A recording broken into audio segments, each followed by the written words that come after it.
Hello and welcome to Home Media Minefield presents Let's See What's Out There Live, a video live stream focused on film, television, and related entertainment. My name's Keith Isles. I am an independent filmmaker and lifelong enthusiast of film and television. And if this is your first time here, or this is the first time you've joined one of our live streams, then welcome. Very nice to have you here. Please do get involved. You can put comments in the chat section and I will do my utmost to manage those and get to as many of the comments as possible. If you're finding this later, however, and you still want to comment, you can still do so in the comment section below and I will do everything I can to respond. If you enjoy this kind of content, then please do consider giving us a thumbs up, a like, and subscribing to the channel. It costs nothing to do so, and checking out some of the other work that we've done on here. And if you hit the bell icon, you will indeed be notified as and when new content drops. So in today's episode, if you're here, no doubt you've already read the title and seen the thumbnail. We are going to have a spoiler-filled conversation around the Rocky and Creed franchise, which consists essentially of 9 movies that have been going since 1976, with the very latest movie, Creed 3, in cinemas and on streaming as we speak. So, you have been warned that there are going to be spoilers for those movies, but as I said, you've read the title already. But I am not alone on this journey. I am really pleased to welcome back 2 previous guests that we always get a lot of comments that the 3 of us work quite well together on this live stream format. So first of all, from this side of the pond, I have a filmmaker from Turtle Canyon Films in London. Welcome to the show, Al Clayton Reid. Hello. Hey, Al. Hello. How are you? I'm good, man. Good to see you. This is exciting. It is. Is this everything coming through? I always worry when we're live. Is everything coming through loud and clear and no issues? I'm certainly fine, as long as anyone else is. Yeah. Good. Well, from the other side of the pond in sunny California, we're really pleased to welcome back an actor, a filmmaker, a YouTuber, and now a published author of the movie timelines. Please welcome Josh Spiegel. Hey, Josh. Hey, good to be back. Good. How you doing? I'm doing fantastic. It's been a really good year so far. Yeah. Well, let me start by saying congratulations. I believe that when you were last on, we talked about your book and the fact that it was being published. But my understanding is since then, there it is. It's not only been launched and published, but you actually did a signing this very past weekend, right? Yeah, the book came out in mid-March, and that was the launch of it when they finally started shipping all the pre-orders, and I got my first copies. And yeah, just this past Saturday did my very first ever book signing at a really great shop in Burbank called Dark Delicacies. It's a bookstore that is just all built around horror. They've got tons of horror books, horror movies, and they do a whole bunch of different signings. Like Joe R. Lansdale is going to be there next week, so it's just like I'm like in the same shop that Joe R. Lansdale's doing a signing. It's pretty cool. That's great. Well, congratulations on that. So we will obviously, before the end of this stream tonight, we will get all the details as to where you can find the book and, all of that sort of stuff. And I'll put links and things of that nature in the show notes below so that everybody can find out more about it, as well as your other work and your channel, etc. So, but before we start, I wanted to actually start with you today, Al, because the reason the 3 of us are back, obviously, previously we've talked quite a lot about horror movies. Again, if you go back and check it out on the channel, you can see that we've talked about Halloween and Scream and Texas Chainsaw Massacre and all sorts of different franchises. This time, obviously, something slightly different with Rocky. But it was your idea, Al, that we should perhaps talk about this. And I just wanted to start with what prompted you to say that and what's your relationship with the Rocky stroke Creed franchise over the years? Well, is it acceptable to just say that I missed you guys, and I, as the next best thing?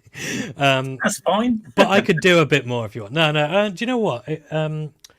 Seen the original Rocky as a kid, and like sports movies and that kind of thing in my house was not a big thing growing up. So it's like a franchise that totally passed me by. It's the only one I'd ever seen, right? And it's the sort of thing, like, I've read loads about them weirdly, and I know a ton of like weird behind the scenes things about the Rocky franchise that's always interested me. But for some reason I sort of saw Creed 3 coming out and was thinking, I've only ever watched the first Rocky, like, what am I doing? And so, like, part of it was just, it would be a good reason to get through them all, watch them all now, if we could have a chat about them on here. So yeah, that was the idea, really. Fair enough. Well, we're really glad you did. I like it when suggestions like this come through. So, but you've, I take it, you've obviously seen all of the films. Oh yeah.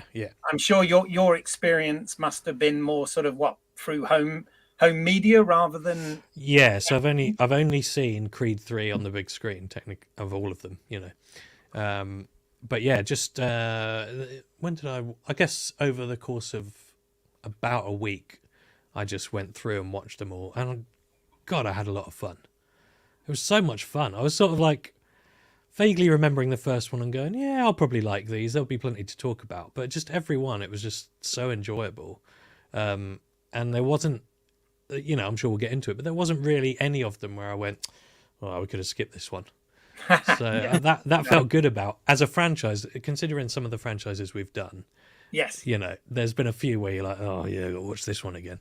But yeah, I was just like, it's great. You're in, you know what you're going to get with a lot of them, but it's like, yeah, I'm in for this.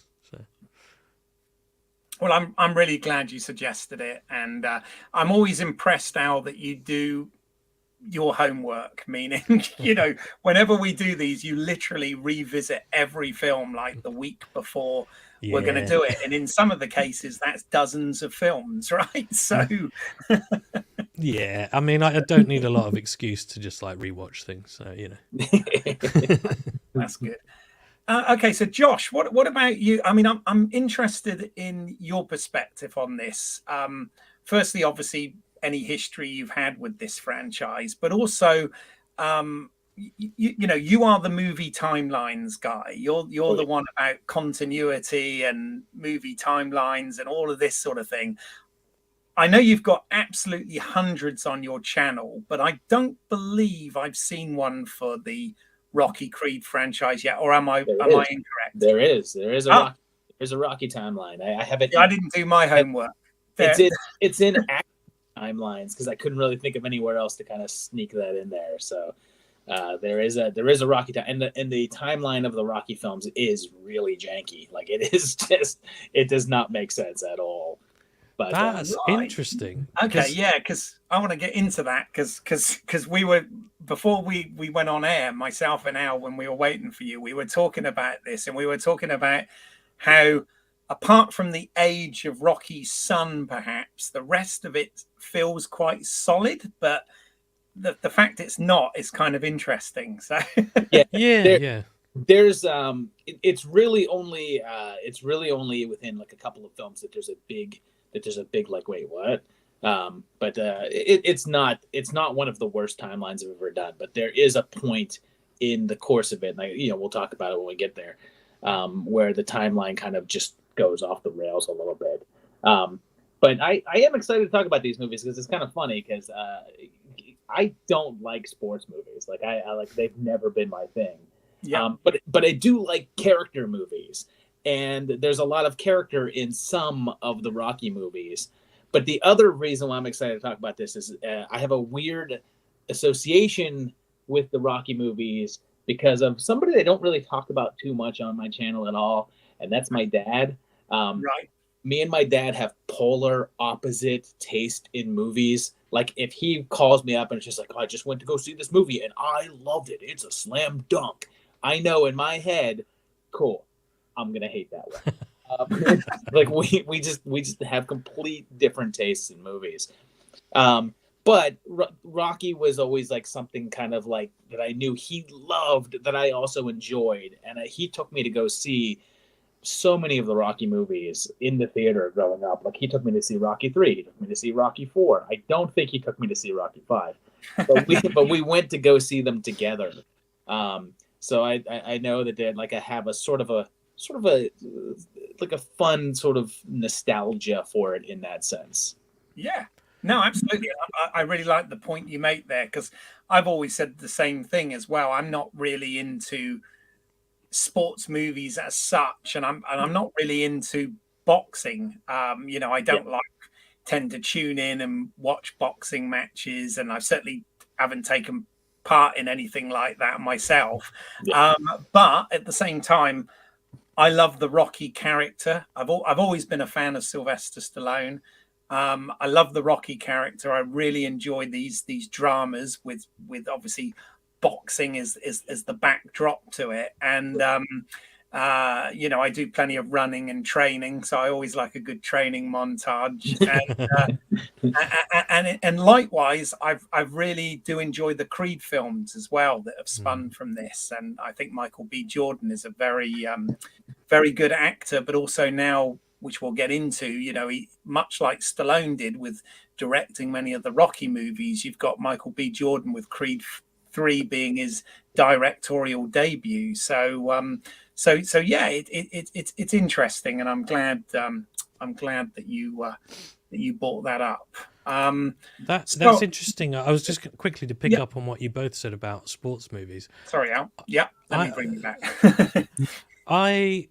I used to think similarly that they didn't really interest me, but it's funny, like every time I've watched a sports movie, because I don't play a lot of sports, I don't watch a lot of sports, I like one or two, but I find myself absolutely loving almost every sports movie I ever see.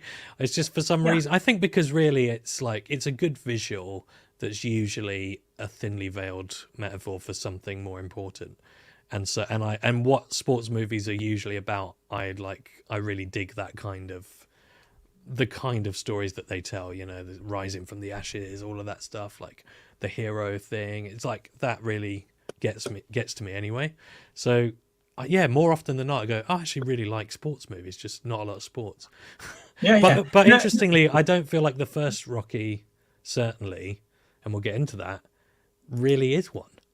But yeah, we'll definitely get into that. But no, I mean, to the point that you've both made, I mean, the other thing is, I'm a big Kevin Costner fan, and obviously he's got his baseball movies, hasn't he, that he's done over the years. And again, I don't really, being a Brit, we have cricket over here, so I don't really understand baseball particularly. But again, those sort of movies, I always get some enjoyment out of, regardless of my my lack of knowledge or whatever. So no, it's all good. So with the Rocky / Creed franchise, we're essentially talking currently. We're talking about 9 movies. It's technically, I suppose, 10 if you include the fact that there was a director's cut launched a couple of years ago of Rocky 4, which I did actually do a stream about at the time with some different guests,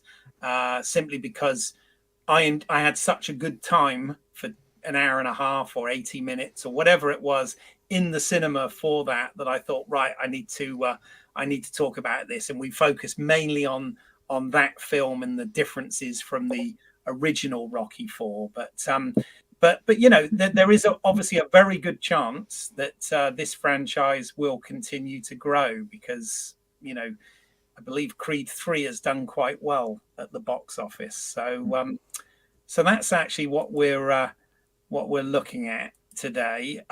Just forgive me for this. This is a little bit of indulgence on my side, but I just had to put this there. So in terms of the Rocky legacy for me,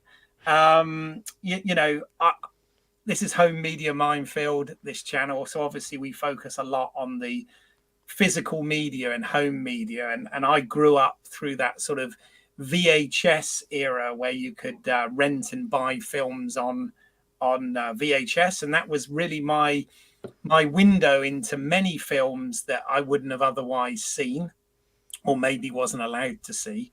And I certainly had the Rocky box set, as you can see there, with the 5 films as it was at the time. Likewise, I had the Rocky Story soundtrack, which had the music, both Bill Conti's music and also Right. Eye of the Tiger and from Survivor, and all those Burning Heart and all of those songs on it, which I used to listen to a lot. And last year, I did go to the States, and I went to Philadelphia for the first time. And as I mentioned, even though I'm not a boxer or any type of great athlete, I am a runner. So I did have to run the Rocky steps, which I did, and got my photo taken by some very kind passing person with both the statue and on the famous footprints overlooking Philadelphia. So yeah, I thought nobody ever sees these pictures, so why don't I actually put them as we're talking about it? Have either of you guys visited those areas? You know what drives me insane is I used to go to Philadelphia a lot. I used to live in Pittsburgh, which was just a couple hours away from Philly, and used to go back and forth quite a bit for female purposes. We won't get into that whole story for right now, but you've made it sound so much seedier than you needed to. I know. Female purposes. No, but Monica, if by chance she ever watches this, I used to go to Philly a lot because that's where Monica's family was, and right. I was there so many times, and I don't know why I never said, let's go do the steps, because we were by them, but I never did it. And I'm kind of mad now that I live on the other side of the country. I'm just like, why didn't you do that, you idiot? You should have just done it. But yeah, I've been there a couple of times, but yeah, it never occurred to me to go and do that. And I was with family both times, so it's like we're doing all other things. But yeah, we'll all have to go back now. Yeah. Well, I mean, I did go and see the Liberty Bell and all of that stuff as well. Yeah. But of course, me being a film nerd since I was a kid, the first thing that sprang to mind for me was Rocky, obviously. And as I said, when I travel, one of the things I try and do is run quite a bit wherever I go, and it just made sense. I was like, apparently though, I did. People said I was quite brave to run through some of the neighborhoods that I ran through to get to it. But again, it all felt like it was meant to be, really. Well, as long as you're running, you just exactly. I'm already don't stop in them. Yeah.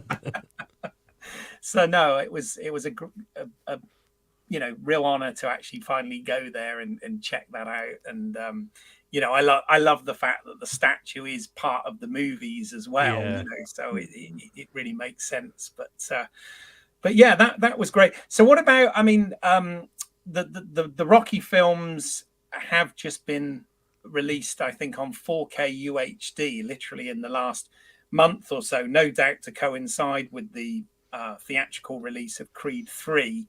Right. I've owned it on DVD. I've owned it on Blu-ray. I mean, do you guys have any of this stuff on physical media? Just on streaming, because I think most, I think they're all on Prime currently in the UK, certainly. So that's certainly where I just watched them all. So yeah, no, nothing beyond that really. Fair enough. And I'm entirely digital. Right. I'm everything digital, just because of the sheer mass of movies that I tend to deal with and view. It's just easier for me to have it all in one place and be like, here's all my movies on this one hard drive, instead of carrying around a wall of films, which is very tough. But yeah. No, I totally get it. I totally get it. Even as someone who runs a channel about collecting physical media, I totally get the convenience and the immediacy and just the storage or the lack of having to have storage space to keep stuff. So I know that's a whole nother topic and a whole nother argument. But I'm more than. It's funny because I find myself buying like 2 or 3 Blu-rays a year, like special editions, or if it's something that's coming out and I'm like, no, the behind the scenes stuff is more important to me than the other stuff even. But yeah, I've definitely cut back. My problem is every single room in my house has some DVDs in it, which I can't really play any of them anymore. And there's nearly 2,000 of them. My wife's got to live there as well, and so at some point I just had to be like, okay, yeah, things are available on streaming now, you got to stop buying stuff. But yeah, I'm kind of like, I do like owning the things still, but I've really cut down to practically nothing. Yeah, fair enough. Fair enough. No problem at all. Right. Well, we'll start to get into this. I can see that there are some people watching us live. So hi there, and thank you for checking us out. If you do have any comments or you want to say something, then please do put it in the chat section, and I will, mention you on air and put the comment up. But likewise, we can all talk about this for some time, I'm sure. So if you don't want to actually comment, that's fine as well. But I thought I'd at least acknowledge that we know you're out there. So thank you for taking your time to join us. Right. Well, let's just sort of kick off with it, shall we? I've just got some random photos there for the benefit of the YouTube, just from across the franchise. But of course, there is so much. But are we sort of all agreed then? The first Rocky film, is this the best film in the franchise, or now that we've got Creed movies to consider as well, is that maybe not as cut and dry as it used to be? What do you think? I don't see any comparison. I still think that the original Rocky is still the best of the bunch.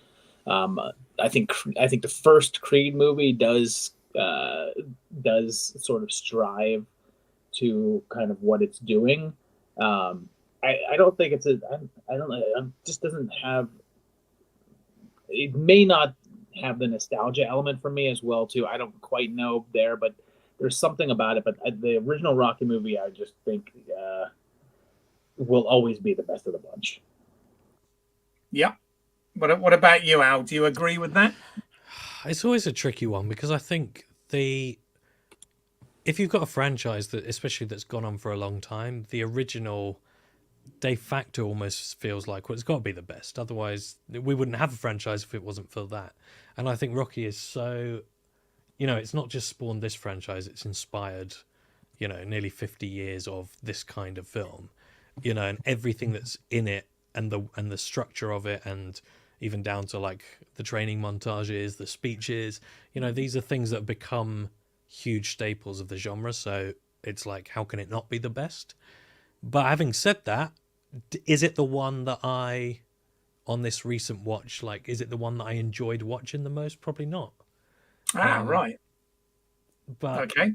But partly, again, that might just be because I was in a different frame of mind. I think that certainly the style of the Creed movies feels very there's no nostalgia with them, because they feel very much the way we would look at this stuff, the way it's cut, the sound design is very modern. And I think sometimes when you look at Rocky and go back, you're like, oh, you don't really like feel the same the punches as much, maybe, but that's just because of its age more than anything. But yeah, I don't know, it probably is the best. I think I'll agree with that, but I'm not sure that, like, if you said you have to watch another one 3 times this week, I'm not sure it'd be that one. Yeah.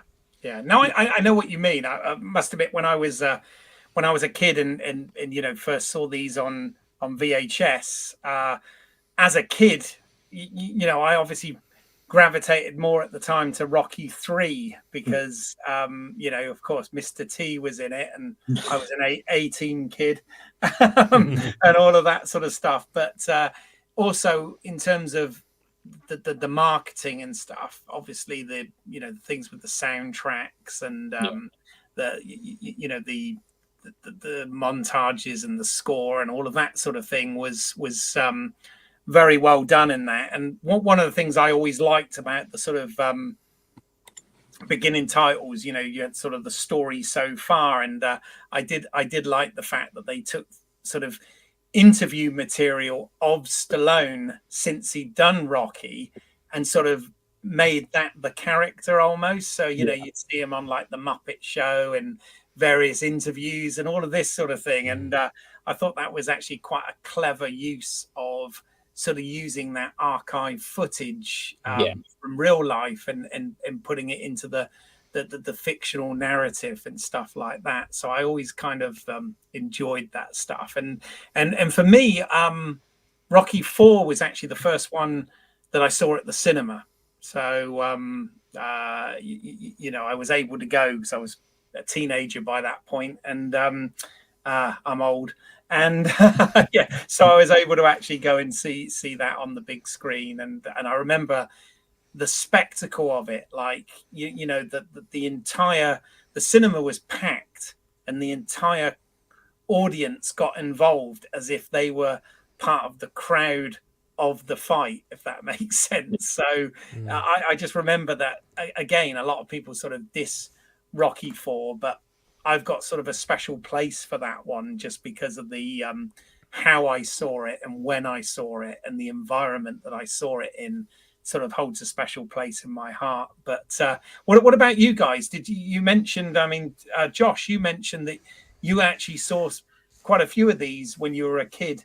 Your dad would take you along. Is that right? Yeah. And you know, it's funny because as we're talking about this. I think this goes back to something that we've actually discussed in previous episodes as well, too. That because I'm a firm believer that there are two boxes, and there's the box of movies that are good, and there's the box of movies that you enjoy, and sometimes those things are not in the same box. You know, like sometimes the things that I enjoy would never be in the box of things that are good. You know, and sometimes the things that are good, like Rocky, the first Rocky might be, in my opinion, the best one. But yeah, is it the most fun to watch, and is the one that like people say that's my favorite? Maybe not. You know, it might be one of the more like, you know, fast paced or kind of like actiony ones, or the more kind of like strangely odd propaganda Rocky IV kind of one. You know, that might be that more of that vibe.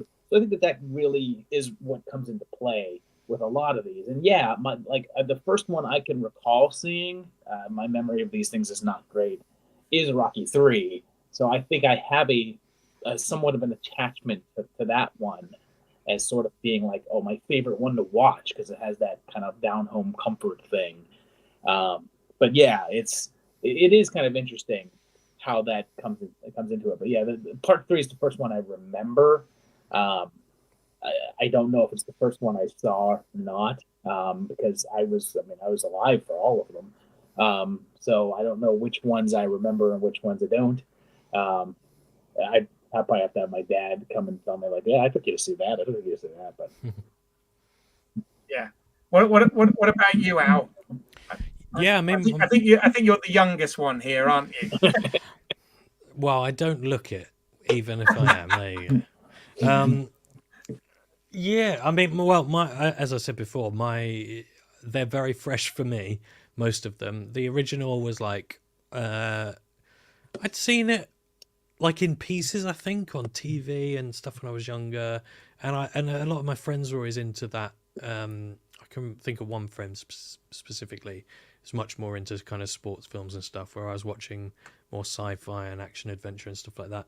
And so it was like, oh yeah, that's on, that's fine.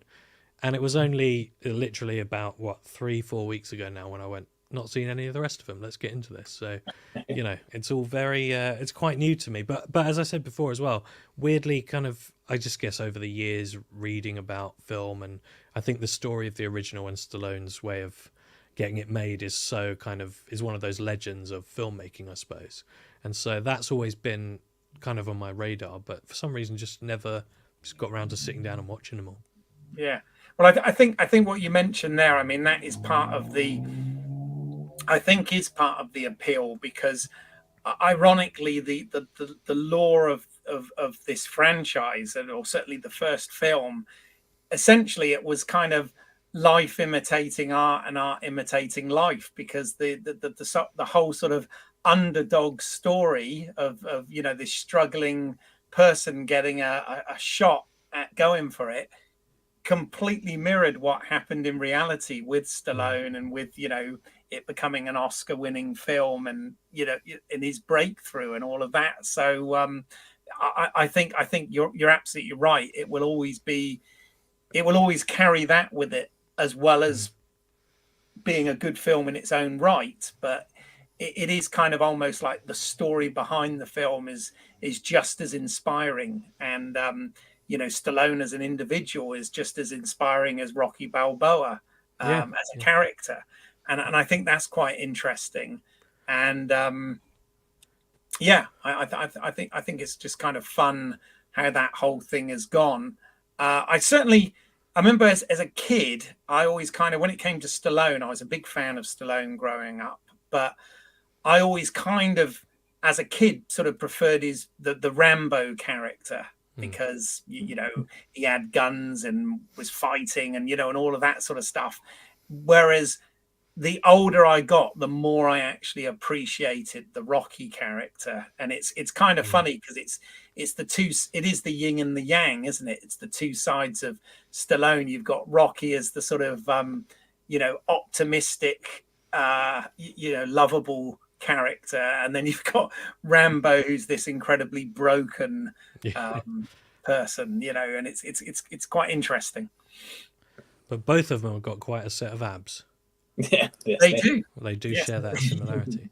I think what something that really came across watching them all is like some of the franchises we've done before. There's been a few of them that have kind of been firmly in the 80s, and so it gives you that sense of that moment in time. But what was great about this is because they've spread all these different decades, you get like, I think 1 and 2. Actually, Keith, you once said this to me, that you always thought of Halloween 1 and 2 as like one film. And I think watching 1 and 2 together very much feels very similar in this sense, in that you could actually just say, well, here's a cut of these two, and it would still work as a film. Like, you'd have the end fight of Rocky as this midpoint, and then you'd have the final fight of Rocky 2 as the actual end. And that, in a way, that 3 hour or 3 hour plus movie sounds like a lot of fun.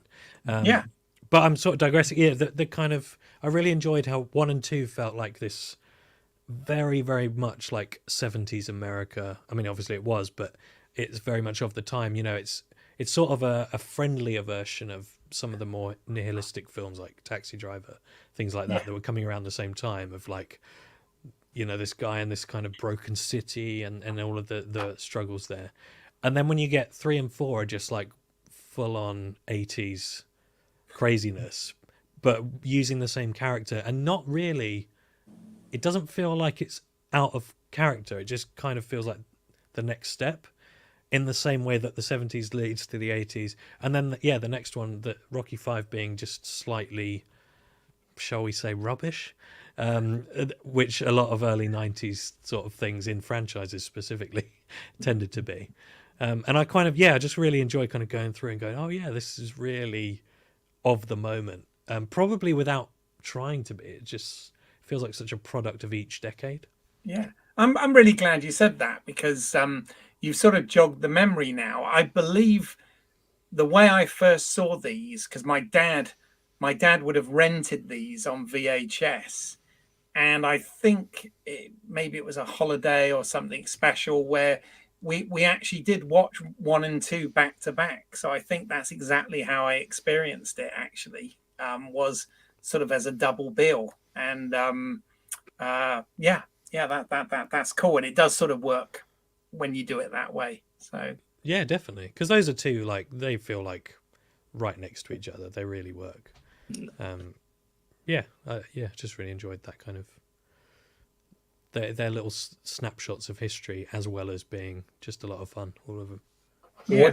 What's funny is with how much, because I do really like the first Rocky, and I enjoy quite a bit of the second one, but I really have a hard time with the second one, because there's a thing, because I tend to talk about horror movies a lot, and one of my favorite I guess, breed of horror movies are movies where by the ending of the film, the object is no longer to beat the villain or whatever like that. It's no longer to make sure the thing is like the object of the movie is just to survive. If you make it out alive, you've won, and that's like the success of the movie.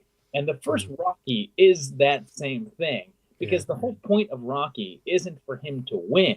It's just for him to get through the fight and not get knocked out.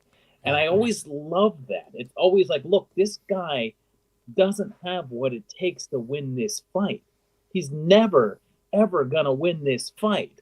The best he can hope for is just to make it to the end. And I love that. And I love that he does make it to the ending. And that's like the ultimate victory. And I feel like when you watch the second one and then it's just like, oh yeah, but he can win the fight. Yeah, he does, you know. And like for some reason that like invalidates it a little bit to me. And I don't know why I feel as if that kind of like cheapens the second movie a little bit because it was kind of like, oh, what, you wanted to see him actually win, but that wasn't the point. Well, all right, we'll give it to you anyway. It's not like it's the movie bad. It doesn't ruin the movie or anything like that. But I love that aspect of the first movie and then to have it reversed in the second film just softens it a bit to me. Yeah, I think that definitely makes sense, and I think Rocky 1 is so specific in that doing that, and actually quite a bold thing of going, you know, the hero, he's not going to win at the end, and you're gonna, and that is the point. And then it does soften it. I guess the devil's advocate question would be, how do you make a sequel where he doesn't win again? Because that would be, I think you watch that and you go like, oh come on. Yeah, that would be lame. Clearly, if they're making a sequel, I mean, it's really the only avenue that they can go with that. I mean, outside of just having him fight somebody else and going to the ending again or whatever. But they did what they had to do. It just for some reason it just like it. I feel like it lessens the ending of the first one for me a bit. Yeah. I think because that idea, as you say, is so. It's so special about the original. Yeah. That then every other one can't really compete with that. So in that sense, again, it does come back to the question, is it the best? Yeah, it probably is. Because it's actually got a different way of looking at things. Right. Well, you're right. I mean, had we got to the sixth film, you know, in the franchise with him losing, instead of being called Rocky Balboa, it'd just be Rocky Rubbish, right? It's not important if you win or lose. He loses every fight. Every movie he fights a boxer that is less skilled. And so maybe this one, I don't know. Maybe if we give him somebody that's like, you know, not that good, and he just loses against that guy. So they try him against somebody else, and by like the sixth movie, he's up against like a fifth grader. There you go. There's the spoof franchise right there. Yeah, that's what I want. Love it. Yeah, and then of course Rocky 3, you know, we've already sort of touched on a little bit, but you know, I don't want to skip over any of them. So I mean I find Rocky 3 entertaining. But you know, again, I know it sort of doesn't really live up to, well, I don't know, certainly not the first one. I don't know about the second one actually. But I'll tell you, I think it was one of my favorites. Yeah. Again, definitely not the best one, but I really loved it. Like Mr. T, the character that Mr. T plays is so fun. It's just like, this guy's great. It's so ridiculously charismatic, but it's not quite hit the like supremely 80s of what's coming in 4. And there's something slightly more grounded about it all. It does feel like, this is where he would be after 1 and 2. It does, and obviously, like Creed being in there is a lovely kind of bridge, and it puts it all together. 3's the one where Mickey dies, isn't it? Yes. So that's 3 sort of takes over as the mentor. Yeah, I love that one. Actually, that's the best one. No, it's not. Yeah. 3's great, and it's funny because. 3 is where all of the timeline stuff happens, and I'll talk about that in a second. Oh, yeah, let's please, yeah, great. I had to pull up my notes on this from my old episode.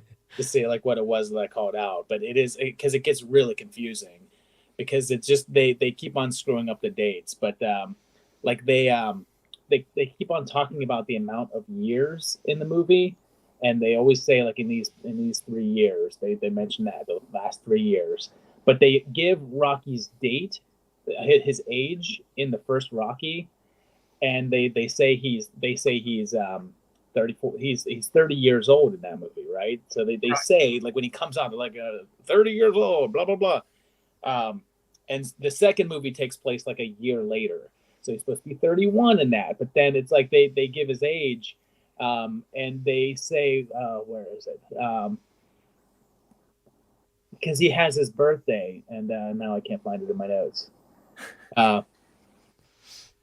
Because it kind of mirrors Stallone's actual age, right? I believe. Yes. He's kind of he hasn't aged himself down like many actors do. He's actually kind of gone with it, right?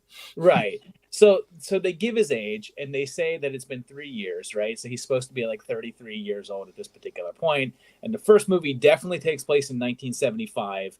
And the second movie definitely takes place in 1976 because they have all of the bicentennial stuff up and whatever. And they all say 3 years and they give his age.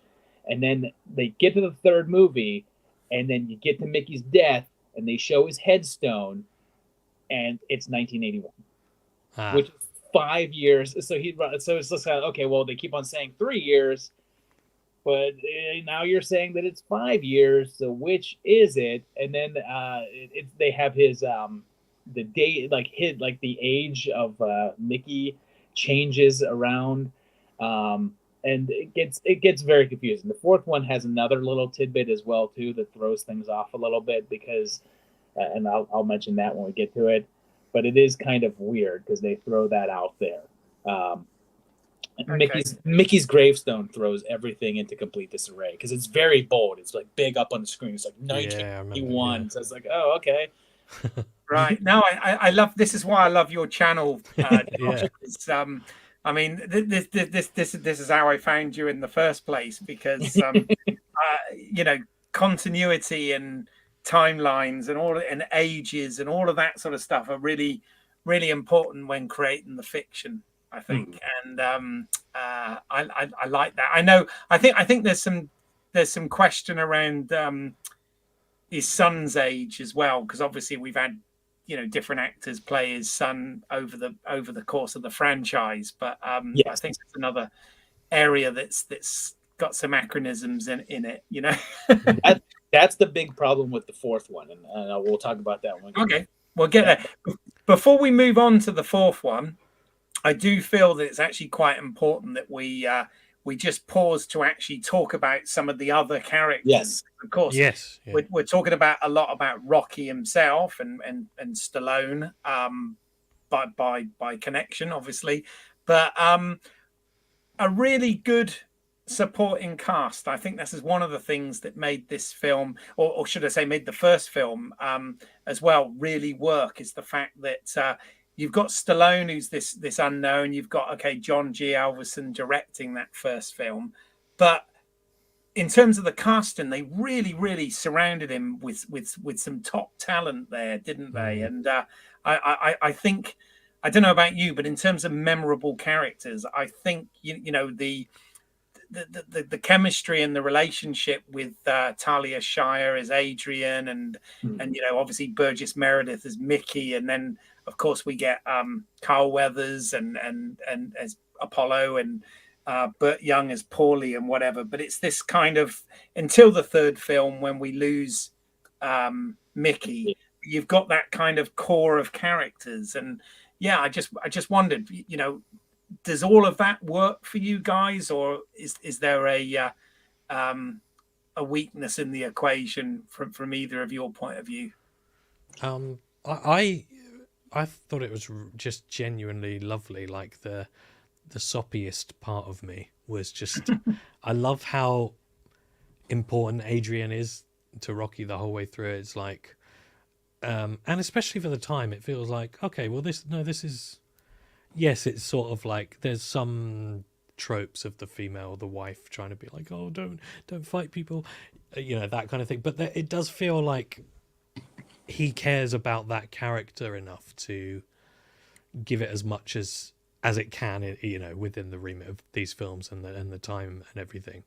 But I just kind of love that Rocky super loves Adrian. Like there's never really a danger that they might not stay together. It's just always like this really sweet part of Stallone that I think is in there, where he's just like this hopeless romantic that I think in a lot of other franchises that just wouldn't have worked and it probably wouldn't have happened. But yeah, I really appreciate that. And then the same thing with Paulie as well. Like he's kind of a dick the whole time, but at the same time, it's just like this kind of weird family dynamic where he just loves him for it. I really liked all that. Yeah, I know a lot of people have a problem with Paulie, but I mean it's kind of the point of the character, right? So it's Sorry, Josh, you were going to say. No worries, but I don't want to gloss over because I know we're talking about the sweet part of Stallone, and like his relationship with Adrian is generally pretty sweet, but let's not ignore just how damn rapey that Rocky was in that first movie on their date. She wants to leave and he's like blocking the door to try, like he's like blocking the door and won't let her leave the apartment because he wants to make out with her. Like it's like, it's funny because almost every other scene between the two of them is very kind and gentle, and he seems very concerned about her, and he's very considerate of her, and he's very considerate of her feelings. And then you have just this one scene in the movie where it's kind of like, what's happening here? What happens if she still wants to leave? Yeah, it's got very like Baby It's Cold Outside vibes, that whole thing. Well, that's why when I started saying I thought it was really sweet, that scene hit me in the side of the head and I went, well, hang on. No. That isn't sweet. But you're absolutely right. It's weird that it's like, actually, he is kind of pretty respectful of her and he doesn't listen to her, but there seems to be like an actual partnership that they're striving towards. But yeah, that's kind of rough. And it does get sort of forgotten. Yeah. But I mean, Rocky's a weird guy. Like, I mean, Stallone's a weird guy, and Rocky's definitely kind of a weird guy. He does seem like, I don't know what the PC term is, but like before he gets brain damaged in 5, it doesn't seem completely fine. Well, let's talk about that for a second too, because Rocky's intelligence level in like between movies is because in part two, he's borderline like just completely incapable of functioning in a regular society. Like he's very much like I don't know what's going on, caveman. Like he's very, very caveman in part 2. Like he just comes off as being like, I am the dumbest person that has ever fallen off of any truck. And then in part 3, he's like, hey guys, how's everything going? Everybody, let's go to the store. His level of like of how smart he seems is so jarring. Yeah, maybe that's opening credits of Rocky 3 that we've talked about, which shows his affluent lifestyle. Maybe they should have some of that in there where he was like attending night school and all of this sort of thing, and using his money to improve his education. Because obviously he didn't have the wealth when he was a kid or whatever, and like reading Miss highlight how important an education is. For exactly. There you go. I guess he gets media trained. When he gets rich, someone media trains him and goes, you're going to need to speak more clearly, try to make sense, and here's some ideas, some tips. Well, he's done like a couple of months on a course or something. Well, and what's funny about it is part of the plot of the second movie is just that, like, look, this guy, he's so dumb that being in a ring and punching another dude in the face is literally the only job he's capable of doing. He's not even capable of just like saying a couple of lines of dialogue for a commercial. Oh, yeah. He can't really read that well or remember things or even just speak. Like that's how like bottomed out of the barrel this guy is in functioning in society. And like that is very true, because I've forgotten, but they have that bit where he's trying to do the commercials, right? And they're trying to and he's really struggling with it, and Adrian like tries to help him and whatever. And you're right. So I suppose that 3 or 5 years, Yeah. depending on which timeline you believe. Yeah, he really He can't really even work in like a store. like he's even having trouble working in a store. Yeah. That's like how kind of like low on the intelligence chain that he is in part 2. Like, I mean, I feel like they may have made him a little too dumb in that one. Maybe, yeah. And Yeah. maybe they course corrected for part 3, but maybe a little bit too much. I mean, like, the interesting thing about that difference is, you know, he's writing, he's directing.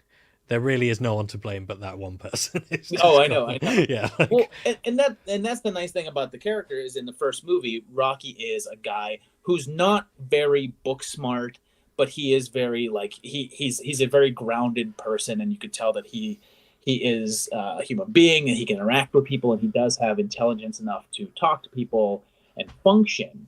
And the second movie, they just basically said, no, this guy's just really stupid. Yeah. Like, he's even lost that, like, I have common sense, street smarts aspect. He's lost all of that. So, and yes, again, as you pointed out, it's probably Stallone's fault, and I think he said himself probably like, we gotta fix that. Yeah. Yeah. I mean, yeah. The characters evolved, I suppose, over the course of the franchise, which I suppose is good, and obviously the character's celebrity has kind of mirrored Stallone's own celebrity as well as the franchise has moved along. So, but yeah, that does seem like a bit of a character inconsistency for sure. And obviously Stallone is a very smart guy, incredibly so. Really good filmmaker. But by the way, I don't want to change the subject too much, but I just put it out there because I was on another stream talking about this at the weekend. You guys, have you checked out The Tulsa King yet? No. Oh, but well worth a watch. Some superb acting from Stallone in that show. It's on Paramount Plus. Yeah. I'm obviously not being paid to plug this, but I just thought I'd mention it. I can't really work out where I'm meant to start with that whole universe of Yellowstone and everything. So, Tulsa King is separate from that. Oh, it is separate. Even though it's a Tyler Sheridan show, it's not in the Yellowstone universe, or at least I don't believe it is. Well, anyway, someone was talking to me about it as if it was, but maybe it was just the fact that it's the same creator. Or something. Maybe we'll have to get Josh doing TV timelines. I do not have the patience for TV anymore, and plus, it's like it's so jarring to me because there's just so much TV out there, and there are things that I want to watch that I just haven't had the time or chance to get to. So I've kind of written off TV. It's just too hard to keep up. I mean, I've made some exceptions, like I did watch the Chucky show, and I will watch the Friday the 13th show when it goes up because they're way more pertinent to my interests. But like, it's tough to keep up with TV. Yeah, right, cool. I've still got the Chucky show to watch. Actually, I haven't done that yet. But anyway, we're switching franchises here. So I think we should talk about, before we move on to Rocky IV, because this is his last film. So as a character in this, so Burgess Meredith's Mickey. I love him. I think he's an absolutely fantastic character. But what do you guys think? Agreed. Yeah. I mean, you guys, there's really nothing else to say except that Burgess Meredith is amazing. He's such a great guy. You love him. Yeah. You love Burgess Meredith. Yeah. Best I was quite moved. I was quite moved when he died in the film. You know, it was quite that whole thing was quite nicely done, I thought. You know, and then of course. Mr. T, we've already spoken about, but I actually think he's really good in this. He is. You know, just a quick aside. I don't know who Mr. T pissed off in the pantheon of like celebrity status or whatever like that. But the guy is he's one of the nicest people. He's he's good at what he does. Like, how he's not more successful, because the guy's not doing well, like financially or in his health. and he's like donated all of his money, and he's been like, ah, man, I wish Mr. T would. I wish he was like way more like he needs a Brendan Fraser style comeback. Somebody needs to kind of like say, Mr. T, we want you back in the limelight again, because he deserves it. That guy's great, and he was great in this movie. Yeah. No, I agree. I agree. wonder, he feels very much of a time, and I guess there are some, especially like those larger than life character actors and stuff, where it's like, yeah, like even by the early 90s, it feels like, Mr. T, that doesn't seem right. That seems too big. Yeah, it does feel like a very much of the 80s and stuff, late 70s. well, exactly. 80s. I mean, he had this, and he had the A-Team, and then he even had an animated TV show, Mr. T. And it wasn't even B.A. Baracus or anything. It was actually Mr. T. So, and don't forget his cereal. Don't forget his cereal. Yeah. Oh, the Mr. T cereal. Yeah, exactly. It was quite the icon in the 80s there. But it is sad that he didn't really go on to do anything more. But as I've often said to people, I'd rather been a has been than a never been. Yeah. True. But and then of course we had that interesting little cameo in this as well with Hulk Hogan. Yeah. Well, this is what I was kind of saying about, like, this feels like the start of the 80s Rockies, where it's like, okay, there's going to be some stunt casting. It's going to be just a little bit ridiculous, but it's not quite the level of 4 that we're going to get into. Like, it's still like a nice bridging vehicle, shall we say, between the 70s ones and the 80s one. But Hulk Hogan, I mean, even that, it sort of feels like it would fit of the Rocky trajectory from that point to have that little bit in the beginning. And I couldn't really fault this one. And I was super emotional when Mickey died. I was just great, really good. I felt like sorry, go on. Oh no! It is when it makes the transition from we're dramas with a boxing match at the ending to we're action movies. Like Rocky 3 and 4 and even 5 are they're action films. That don't feel. Whereas the first 2 feel like character dramas. Like they're slow, they're introspective, like thoughtful. The fights are short. The fights are very short. Yeah, well, especially the first one. I'd forgotten. It's genuinely surprised me the other week. Going, there's no boxing in this film. It's like there's some at the end and there's some training, but it's like, in my head it was like, oh yeah, in Rocky films there's like a boxing match every 20 minutes or something. But the first one is so reserved in that. That's why I don't really think of it as a sports movie, really, having revisited. It's like, no, it's a drama about a guy who wants to be a boxer. And that just happens to be at the end. Even though now they all go to the 12 rounds, obviously. But and of course, I didn't mean to gloss over somebody from the cast that I didn't even mention there as well. And sadly, we lost him a few years back, was obviously Tony Burton, who played Duke. Yeah. As well. So that's, Creed's manager and trainer. And obviously, ends up being key in the next film as well. So I suppose we'll move on to that. So, oh man, this one, Rocky 4. Yeah. Well, first question I've got for you both is did you see Rocky versus Drago, which was the re-edited director's cut that came out a couple of years ago? You've already established that I do my homework. Of course I Yes. did. I watched them together in one night so that they were as fresh as possible. I watched original Rocky 4, then I watched this one. And it's funny because my friend Elliot was like, he's really, really into these movies. So I told him that I was watching them all, and he was like, I love Rocky 4. That's my favorite. So I was like really hyped up for Rocky 4. And it is like start to finish a ridiculous roller coaster of fun, but it is also a really stupid film. And what I found fascinating about the recut is, like, I read a bit about it at first, and that's interesting. He just did it in 2021. He's gone back and revisited. I guess we're all bored in lockdowns and stuff. That's fine. Well, revisit your old films.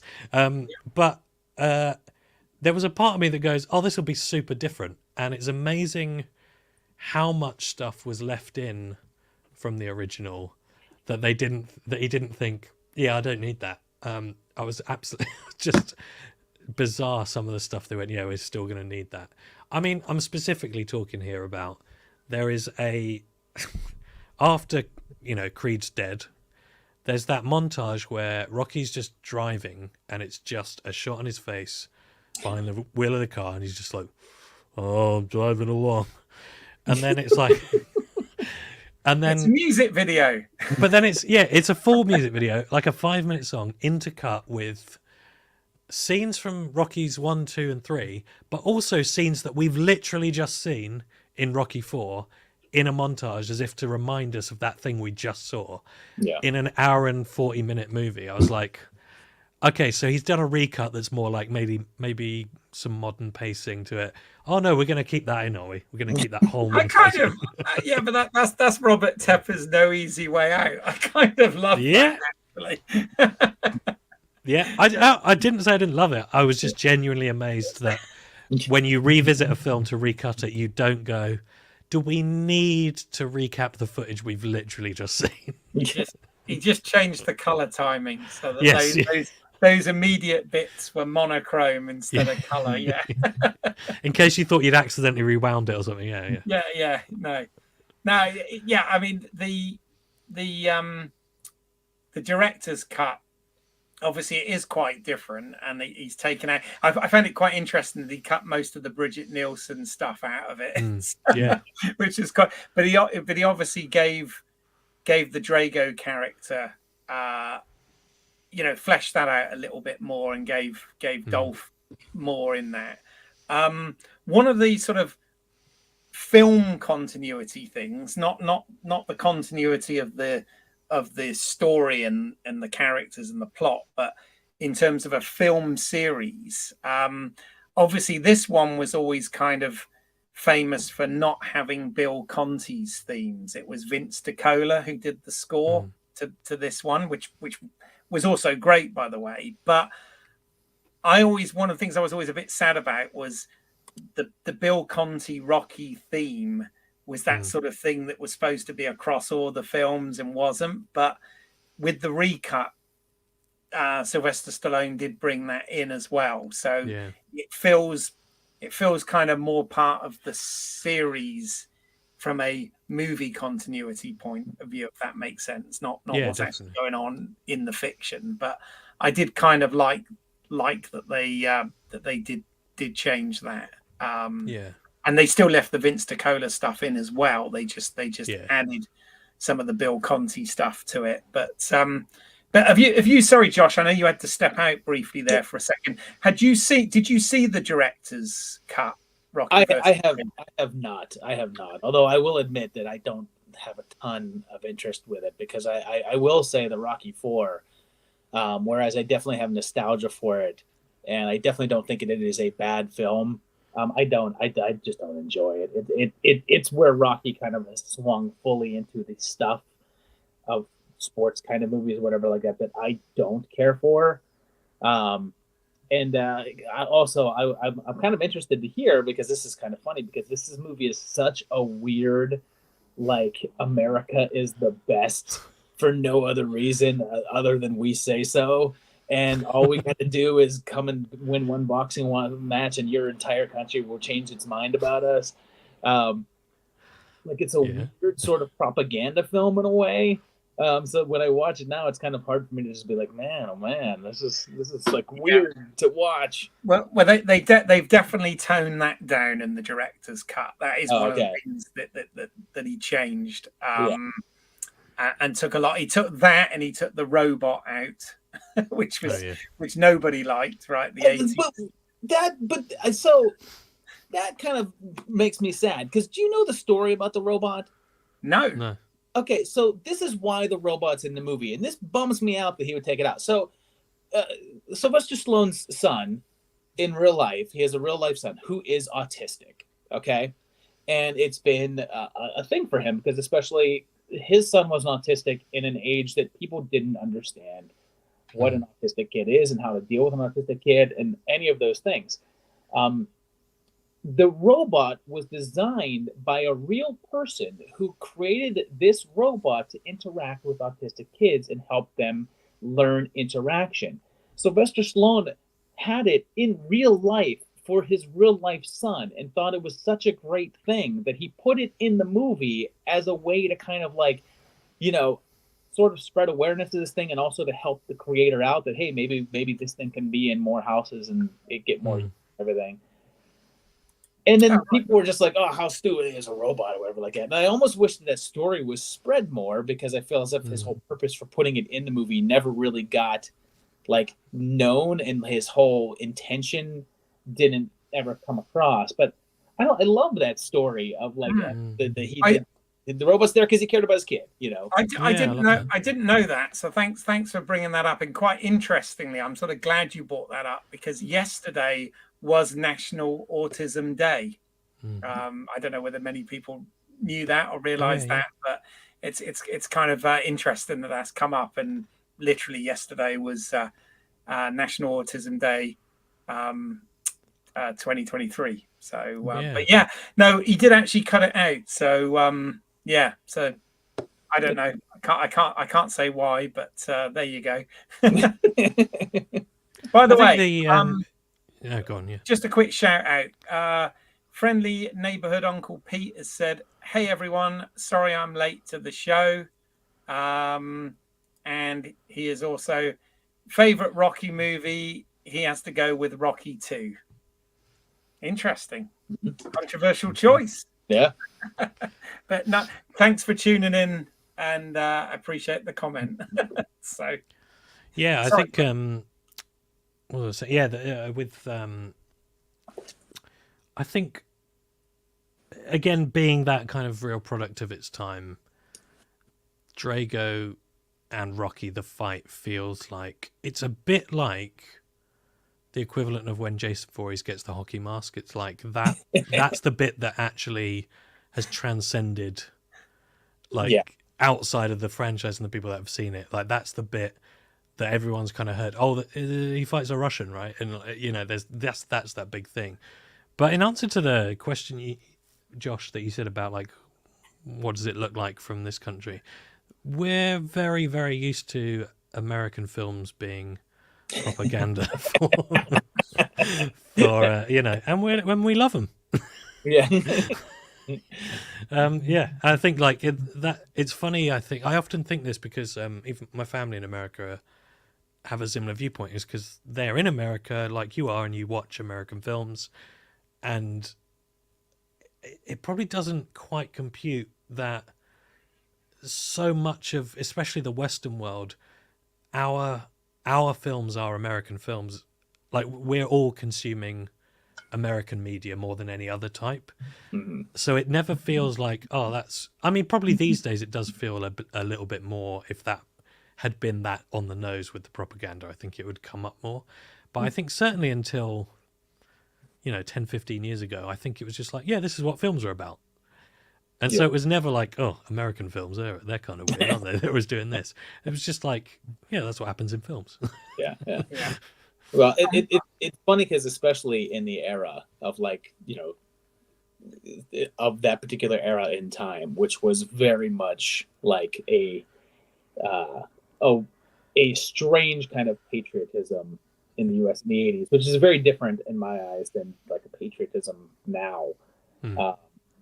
But it's like I almost wish we can go back to that kind of patriotism more so than this kind of we're in. It was a bit more fun, yeah.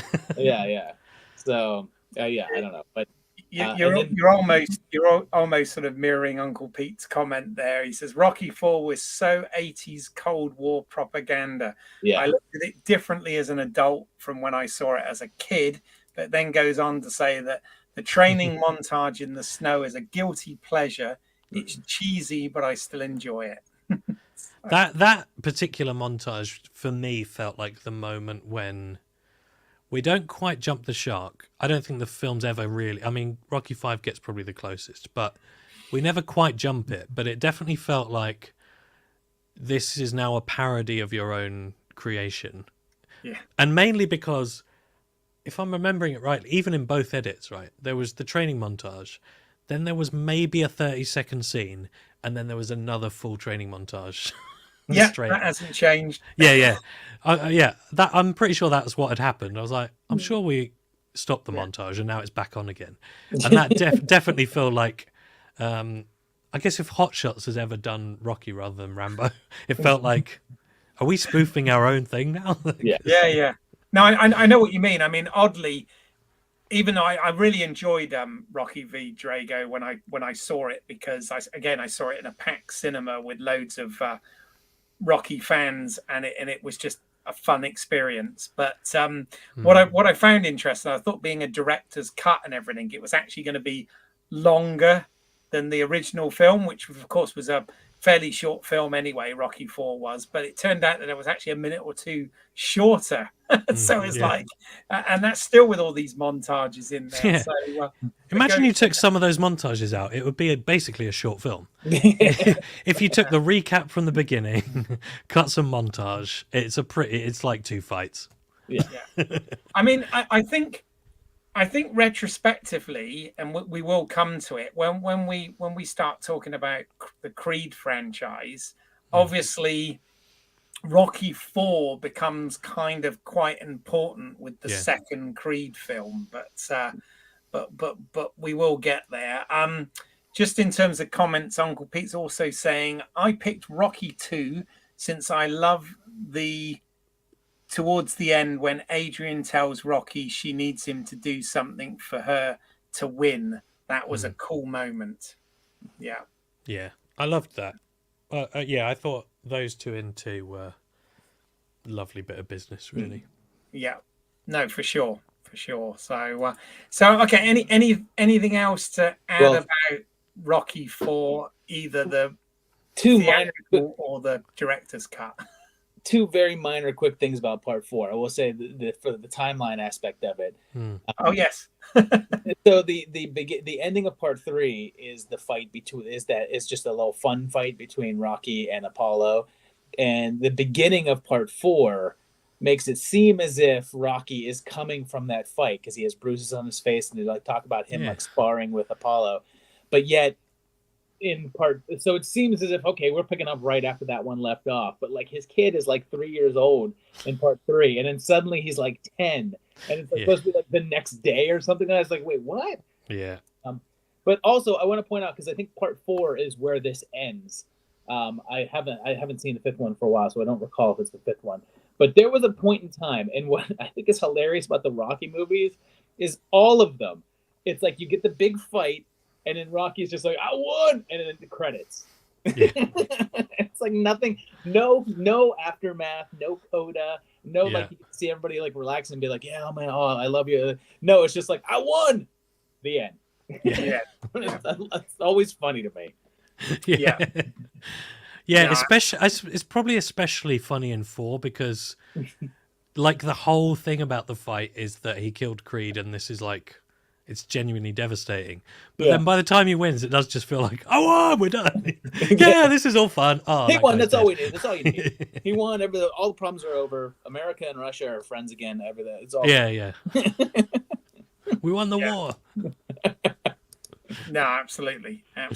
So then, and I must admit, I remember this one the least because I didn't do my homework, and I haven't revisited this for this stream, which I probably should have, was Rocky 5, which was released in 1990, and we were back to John G. Elverston as the director, who obviously directed the first Rocky film, and then since Stallone did the others up to this point. I know, things have changed for Rocky. He's struggling financially, and he agrees for a pretty weird reason. Train somebody else. Yeah. So I as I said, I kind of, and I remember they went all sort of they went quite different with the song selections and stuff with this. It very much reflected the times, didn't it? Yeah. But I don't know. Have you guys got much to? What I'll say about part 5 is I don't think 5 is as bad as its reputation is. but it's still not that good. Like it's still kind of like, yeah, all right, fine. You know, it's not a terrible. Like what I think its reputation has become that it's like this terrible. Like parts 1 through 4 are so much fun and so great, and then part 5 is just like awful. And it's not quite awful, but it's really not that great. Yeah, I again, like, coming at it for the first time really recently, and just it's very difficult not to see that people generally hate it and think it's the worst one. So I was very much expecting a super drop off, but actually I was like, oh, this is fine. This just feels like the 90s one, which is slightly kind of bizarrely overlit a lot, and yeah, like the music's a little odd in play and stuff like that, but it felt just kind of a bit early 90s, which is just a bit dull in some ways. But weirdly, what I did appreciate is that they clearly went, I feel like after what's happened with Rocky 4, we need to try it a little bit different. Can't be too different. It's still got to have the same structure, but there needs to be something about this one that's kind of something else. And I think they did try to do that.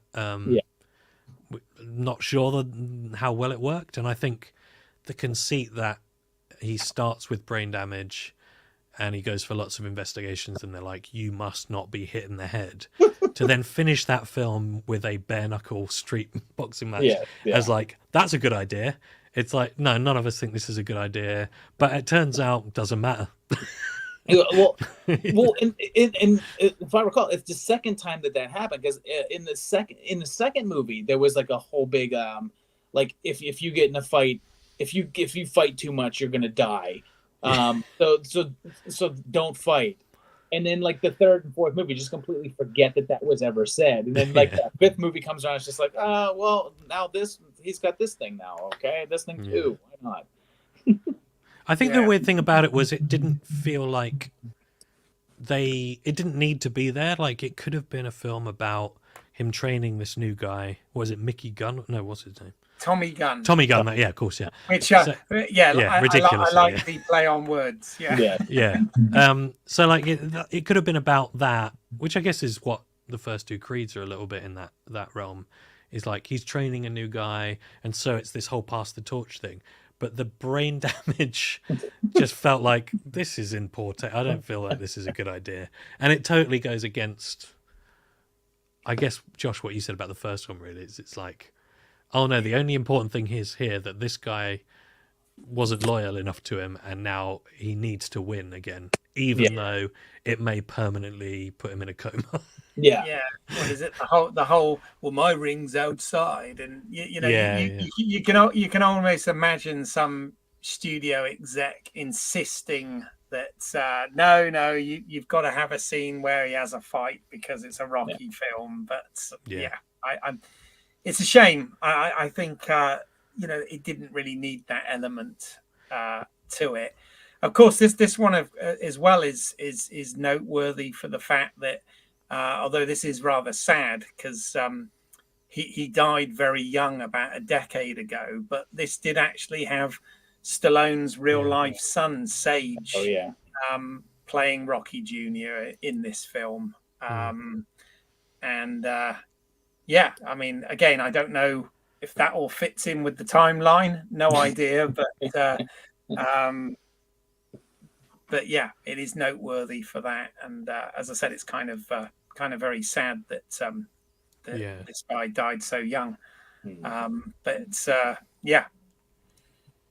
Well, and what's funny about this one for me, and it ties into something that Al was talking about there, and I'll get into it a little bit more when we talk about the Creed movies, is it's a very important aspect of these movies for me as a guy that doesn't really care about boxing, and is also not, I don't really consider myself the typical like aggro male kind of thing. So the reasoning for why Rocky has to fight is very important to me in terms of caring about the movie, and actually giving a damn. And that's a key part. I'll talk about that a little bit more when we get to the Creed movies. But like, did Rocky really need to fight Tommy in the street, even though it could mean that he could die? just because of like his pride, I guess, or whatever. Like, no, he absolutely did not. No, Yeah. no. And Okay. in a way, he didn't need to fight Drago for the same reason, but that was so personal because he'd killed Apollo. It was like the stakes were. It was probably a bad idea, but the stakes were like, oh yeah, this is totally within that realm. But yeah, just fighting this one guy at a local gym because he went with a different trainer, it just feels like, oh man, you ran out of an idea, didn't you? Yeah. Yeah. That's all you got left. No, absolutely. And again, was this was written by Stallone? Yes, it was. Yeah, yeah.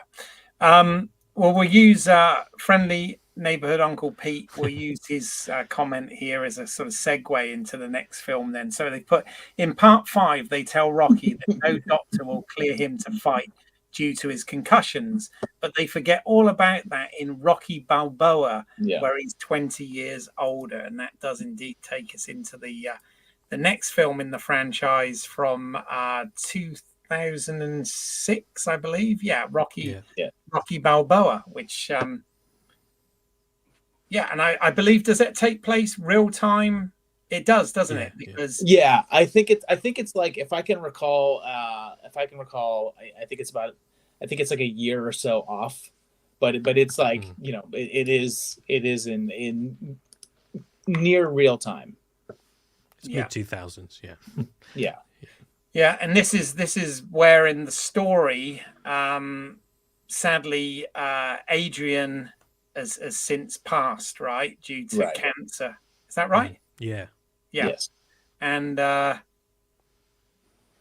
because was she in 5? I can't remember. She's in 5, yeah. Yes.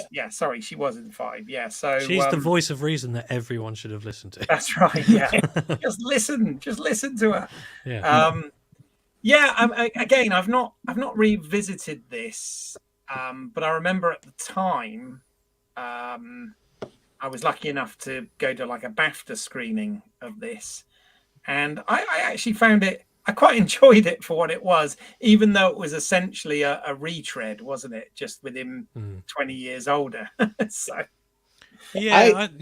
Oh, go ahead. Yeah, I was pleasantly surprised. I thought it was good. Weirdly, I'd seen, like, you know, he does that big speech outside and to Grown Up Son, which has like become meme worthy separately. So it's sort of like I'd seen that speech loads of times, but hadn't really understood the context to where it came in. But I thought it was really good, and I liked.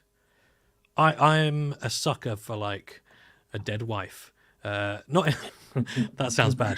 I'm, you know, it's the Christopher Nolan effect. Like, Chris Nolan always has like a character with a dead wife, and like it's slightly ridiculous at this point, maybe. But I've always enjoyed that. Like, I just think it's a good, powerful thing to have.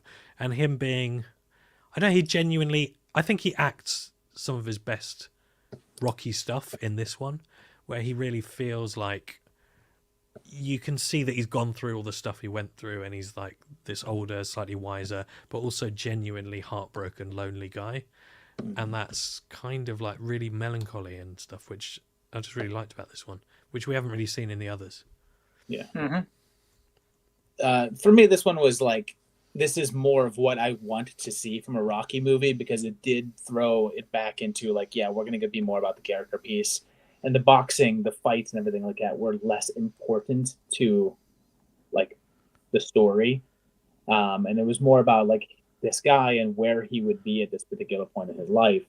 And I really liked that aspect. I do find it to be a little bit pointless, because it's kind of like, it is kind of the first movie sort of again, but just instead of him being, you know, getting not like everyone doesn't want to give him a chance because he's a nobody from the street, so they don't want to give him a chance because he's kind of old and, you know, has been at this particular point. So it's a different reasoning for him not being at the forefront of consideration for fights, but beyond that, it's the same formula really, and even with the same kind of an ending. But that being said, I like the way it's told. I like the character stuff, and it's enjoyable play. Yeah.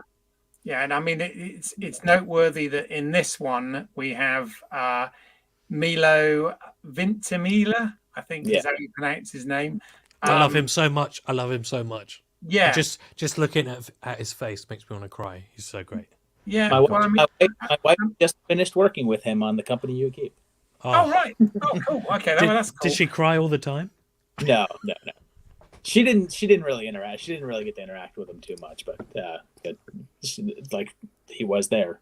Great. What's cool with this is obviously, this character carries over into the Creed franchise as well, along with Rocky, of course, and age-wise would have been about right as well, because he's born the same year that Sage Stallone was born, so or within a year of each other. So from your movie timeline thing, if it's that 1 year out, then there you go. Yeah. That's very cathartic, timing. That's good. Yeah. Okay, that's cool. Oh, Uncle Pete's put another comment. The speech he gives his son in that movie is excellent, and I think we will agree with that one. Yeah. So it's kind of sorry. It's kind of the sad part. That's kind of the sad thing about Rocky Balboa, the movie, is that even as I'm sitting here, it's kind of like I just can.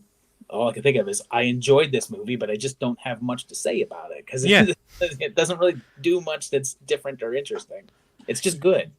Yeah, I wonder if I don't know, but I wonder if was it made in order to be like the start of a new timeline or like a continuous, because it's sort of a shame that it's the last Rocky movie. Yeah. With that in mind, that it's like it's fine, but it is kind of a remake of Rocky, but it doesn't go anywhere. Yeah, I believe at the time he wanted it to wrap up Rocky because I think he didn't think that part 5 was like a good finish for the character, and he wanted to kind of like give the character an ending, and it actually does work. I mean, it worked. Like if Creed never happened, it would have been a very fitting and an appropriate ending for Rocky. Yeah. Yes. Yeah. No. Absolutely. I mean, I remember. I don't know whether it was on special features on the physical media release or whether it was. I did go to see Stallone at a Q&A as well in London, not long after this, and absolutely he said that that was the point, was to try and sort of try and finish that off. But then, of course, 9 years later, we get Creed. So it did continue. So I mean, generally, before we talk about each film, what's your sort of thoughts on the Creed trilogy, if you like, that we've had so far? Go ahead, Al. Interesting, because I love Michael B. Jordan. I'm like really, really just. Very rarely can he do any wrong. He's always been great. But again, for some reason, I just sort of never got around to these films until recently. But I've enjoyed every single one of them. And it does feel like... what I like about it, and this doesn't happen often, but Josh is kind of the expert here, is like this works totally as the start of a franchise, but also works completely within the existing Rocky franchise, which is really good. And obviously, like the carrying over Rocky himself and his storyline is a big part of that, but it does feel like, again, it's very much of like the 2010s. Feels like that thing, but it does feel like, oh yeah, this makes sense that this is in the same world, and they've I don't know, timings wise, the timelines may not be perfect, but like it does feel like they've paid enough attention to this being a continuation of the franchise and the world within that franchise. Yeah. So it was like, I just found that really nice, because I love when things work as a continuity, and but also the fact that you don't necessarily need to see any of the others to just jump in with Creed and go, oh yeah, this is a new story about the world of boxing, and this is great. And I think it was really well made. So yeah, all three of them are really. Yeah. Josh, have you got anything to add there? In terms of the concept of a legacy sequel, and kind of that's a thing that's happening a lot now. We're not doing remakes anymore. We're doing sort of like legacy reboots and whatever. This is probably one of the better executions of it that is done. because you do have, obviously you're tying in Rocky and you're tying it into that world, and you have characters that are tied to that world, but you're not, in terms of the first movie, you're not belabored into that, and it doesn't feel like a whole lot of, oh yeah, remember this, remember this. Like, it actually feels organically just in that world, and the things that are kind of like, oh well, this is a flashback to that, feel more just a part of the story. So I appreciate it in terms of that. I will say, in terms of the overall trilogy, I really just like the first Creed. I think the first Creed is excellent. I enjoy it thoroughly. After that, did I go away? Yeah, you did. There we go. You were just making your point, and you went. The first movie I think is great, and it is, like I said, it's what I would like to see, not only from a continuation of that Rocky storyline, but to set up something new. I'm just not really a fan of where they took it. Okay, we'll get into that. I agree entirely with what you say about the fact that I think, as far as legacy sequels go, which of course is something that we've had a lot of in the last decade, with many franchises, this has probably handled it better than most. In so much as, yes, you do have that connection, really, through the one character, well, or the son as well, briefly, but through Rocky and through Creed's wife and stuff. But at the same time, what I like about this is the story and the characters work in their own right as well. So in other words, they're not just analogues of the characters from the Rocky films. Adonis Creed is very much his own character. Likewise, Tessa Thompson's character is very much her own. They're not like just contemporized knockoffs of what we've previously had. And I think that's really important, because it could have very easily fallen into that, as it follows, of course, a lot of the similar story beats. But of course, Ryan Coogler wrote and directed the original film, so it was in a good pair of hands in terms of a filmmaker there, and obviously with a very strong cast. Michael B. Jordan, obviously Stallone, Tessa Thompson, etc. That they all kind of really, really work in this first film. I felt so. Yeah.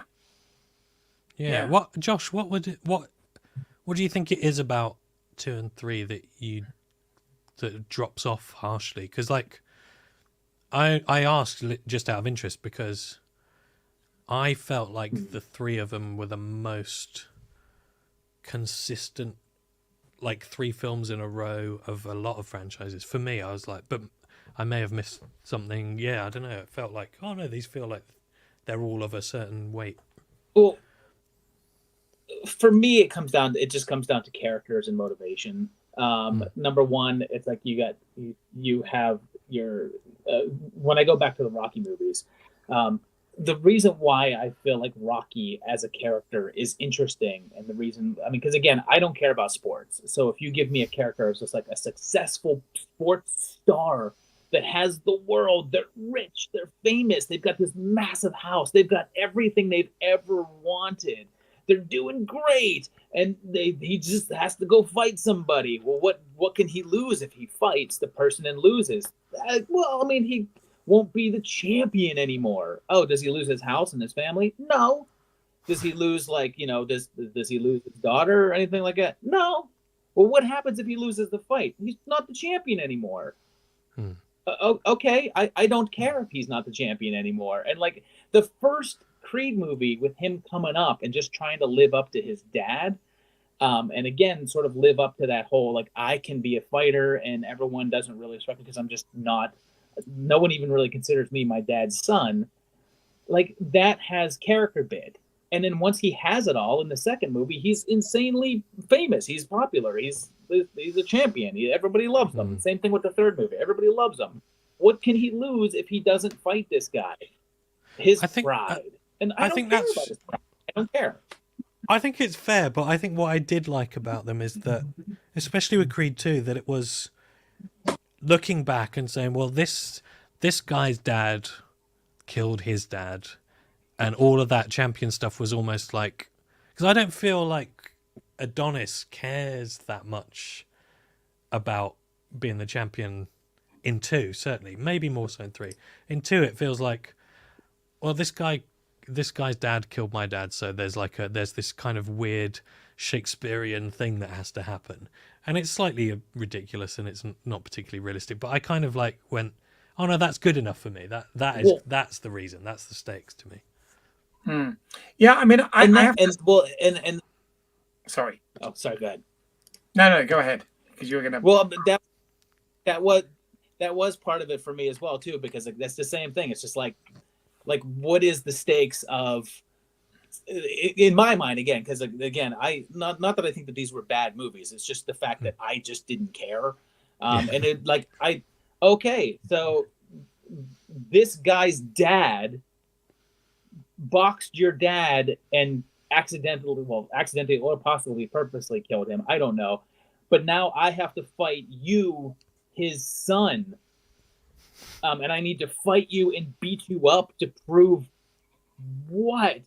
Like the whole reason your dad died is because he was like, I'm gonna go fight this guy. I don't care. And your dad died.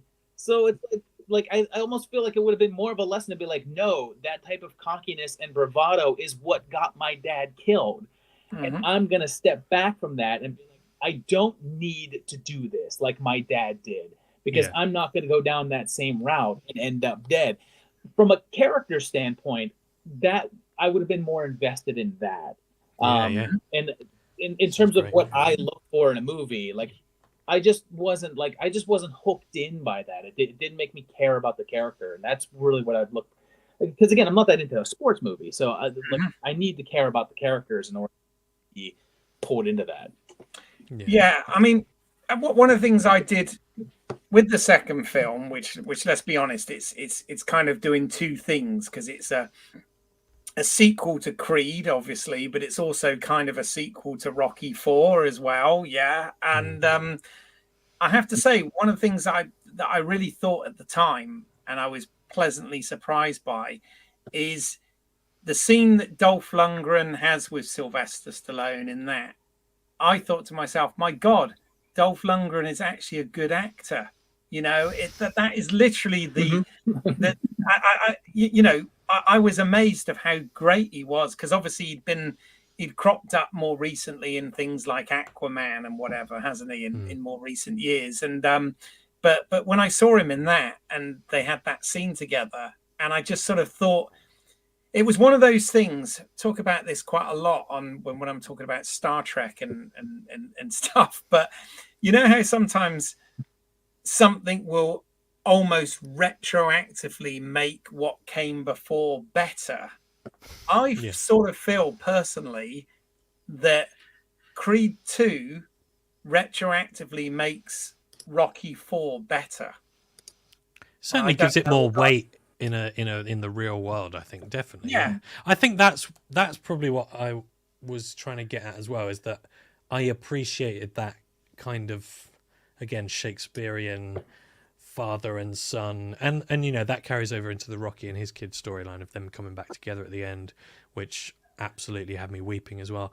Maybe I've just got like daddy issues that I haven't worked out yet, who knows.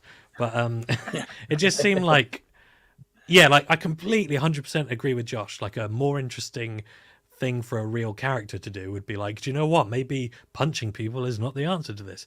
But if you take boxing as like this metaphor for these human relationships that are underneath, that's where I found it to be like really good. And I think, Keith, you're right that it makes Rocky 4 seem sort of like it's got a bit more weight to it.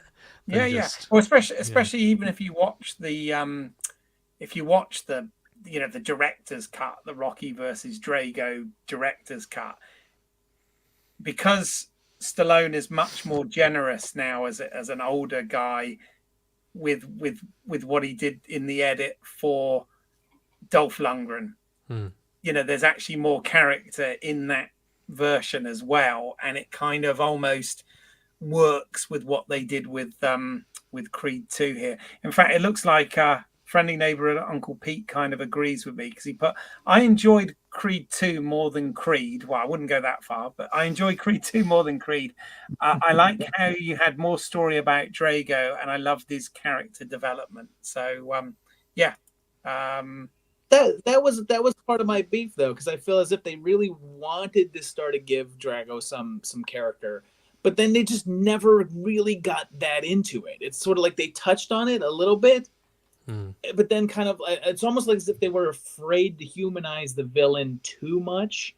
And like when they had the ending with him like jogging with his dad, and there's that moment between the two of them, I just felt as if that was unearned, because it wasn't like, there was like maybe one or two scenes like setting that up earlier, and I wish that they'd gone more into that, because their whole motivations really didn't feel as if they were developed enough for me. Yeah, there's probably 10 minutes on the cutting room floor that would have nailed it. It did feel like there was probably more in here, but it didn't work pace-wise. So, yeah, and it is a slightly odd thing of, hang on, are we supposed to like now go, oh yeah, we really care about Drago and his son's relationship as well? Because there's these 3 father-son relationships going on. But yeah, that one feels like, are we meant to care about them? Because aren't they the bad guys that kill our heroes and also Russian? So we're not meant to like them, right? Yeah. The odd thing was, sorry. Go ahead. No, sorry, Josh. Go for it. The odd thing was I truly felt as the movie was going on, and they did have that interplay between Drago's son and Creed. I really thought that the avenue that they were going down was, I thought that they were going to have Adonis sort of let Drago win, because just realizing that like this win meant more to him, and that like, because Adonis didn't really want, like, he didn't want that win. It didn't mean anything to him if he won that or didn't win that. He didn't have anything on the line. Like, if he lost that fight, nothing would have changed for him, and everything would have changed for Drago. And I really thought that they were going to go down that road, and they didn't. But it seemed like that's where they were going to go. And I mean, not to like be an after the fact scriptwriter, but like, I wish that they had, because I felt like that would have been a little bit ballsier and also tied in some of the themes that I thought that they were setting up. Yeah. So. Yeah. Now, interestingly, when I first watched it, I did kind of think along the same lines as I was watching it. You do sometimes, you get ahead of yourself with the film, and I thought that's what they were going to do as well. And arguably that could have been better, maybe. But, I just wonder whether I guess the vast amount of an audience going to see Michael B. Jordan be Creed, whether does a big audience really go, I'm happy that he just sort of chose to lose? While I do think, I probably agree, it would have been more interesting. I just wonder if people would come out of that going, no, that's not what I wanted to see from this type of film. I want to see the hero be the hero, and that's it,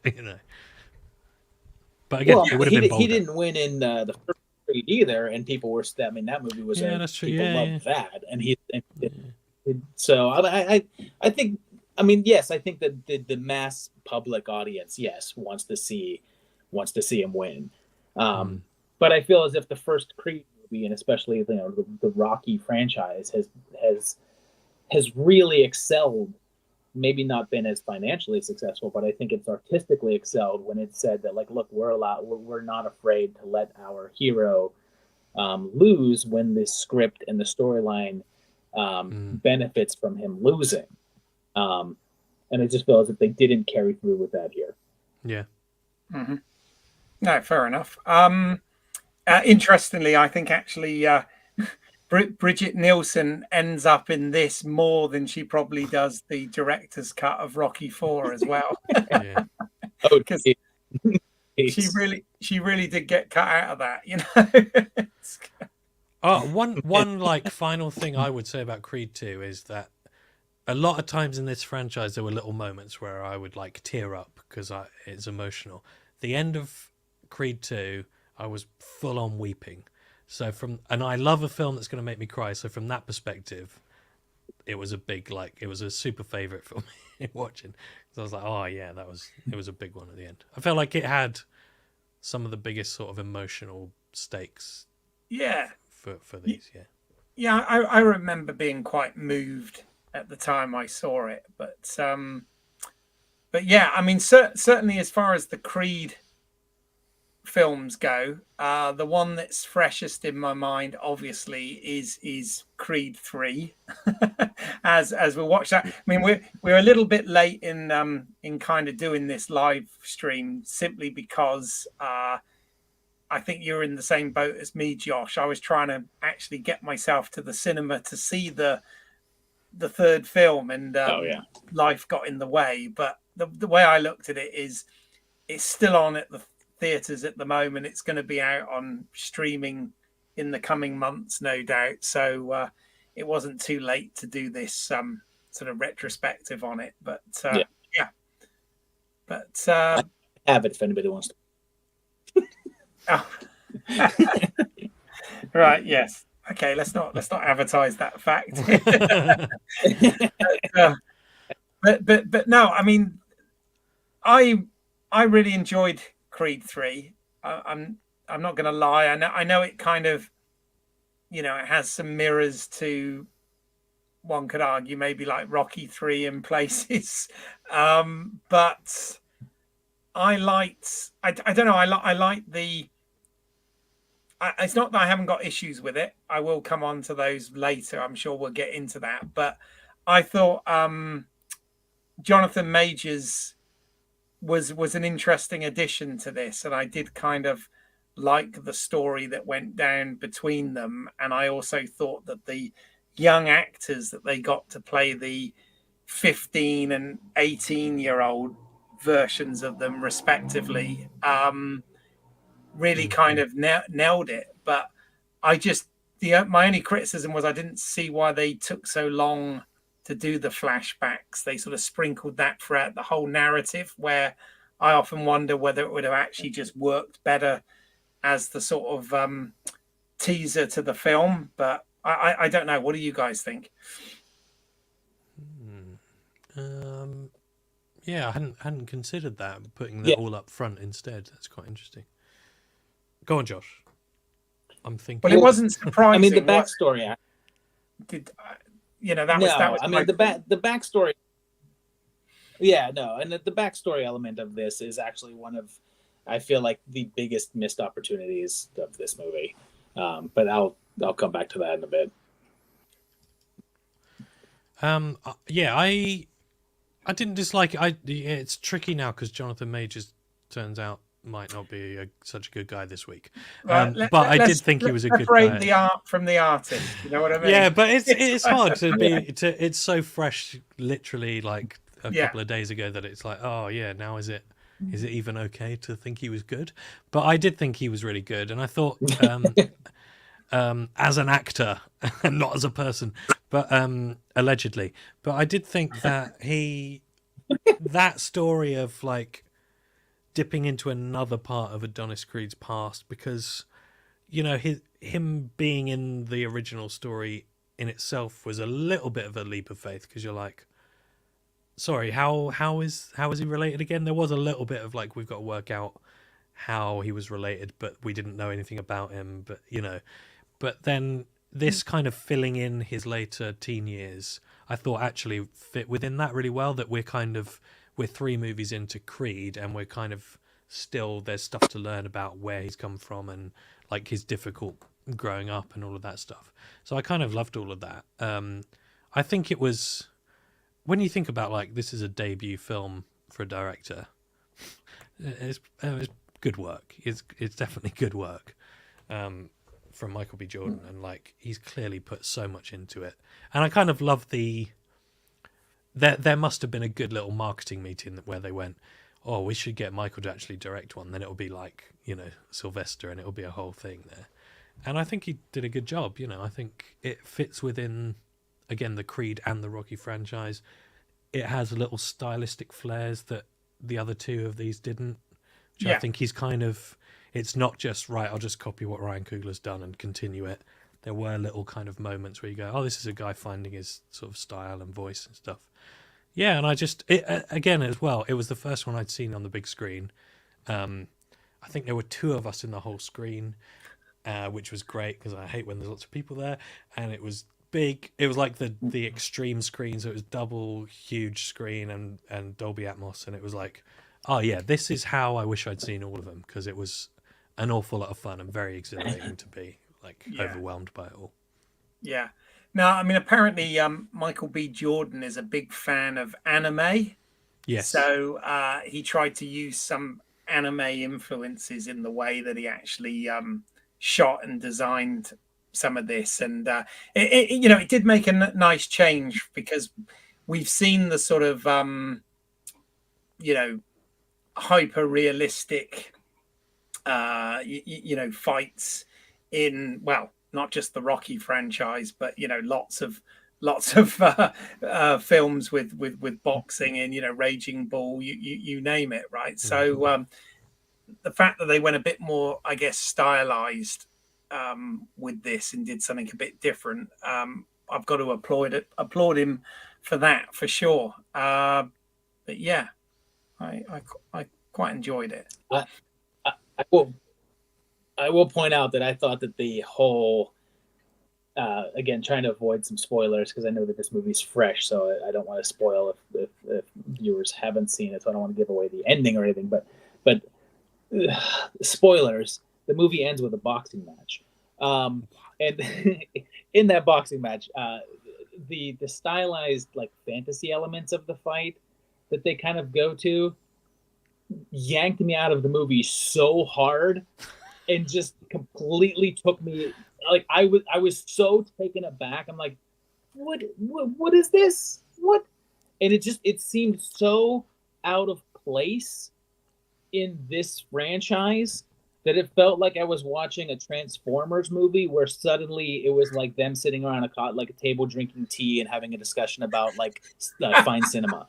I mean, it was just so like what am I watching here? This is not a Rocky movie, and like it's not those kind of things where it's kind of like, oh, I appreciate this for kind of sort of being different approach. It just really felt out of place to me, and I realized that that's complete personal preference, and that's not like a slam on it or anything like that. But for me personally, it took me so far out of the fight, and I could not focus on the entire rest of it.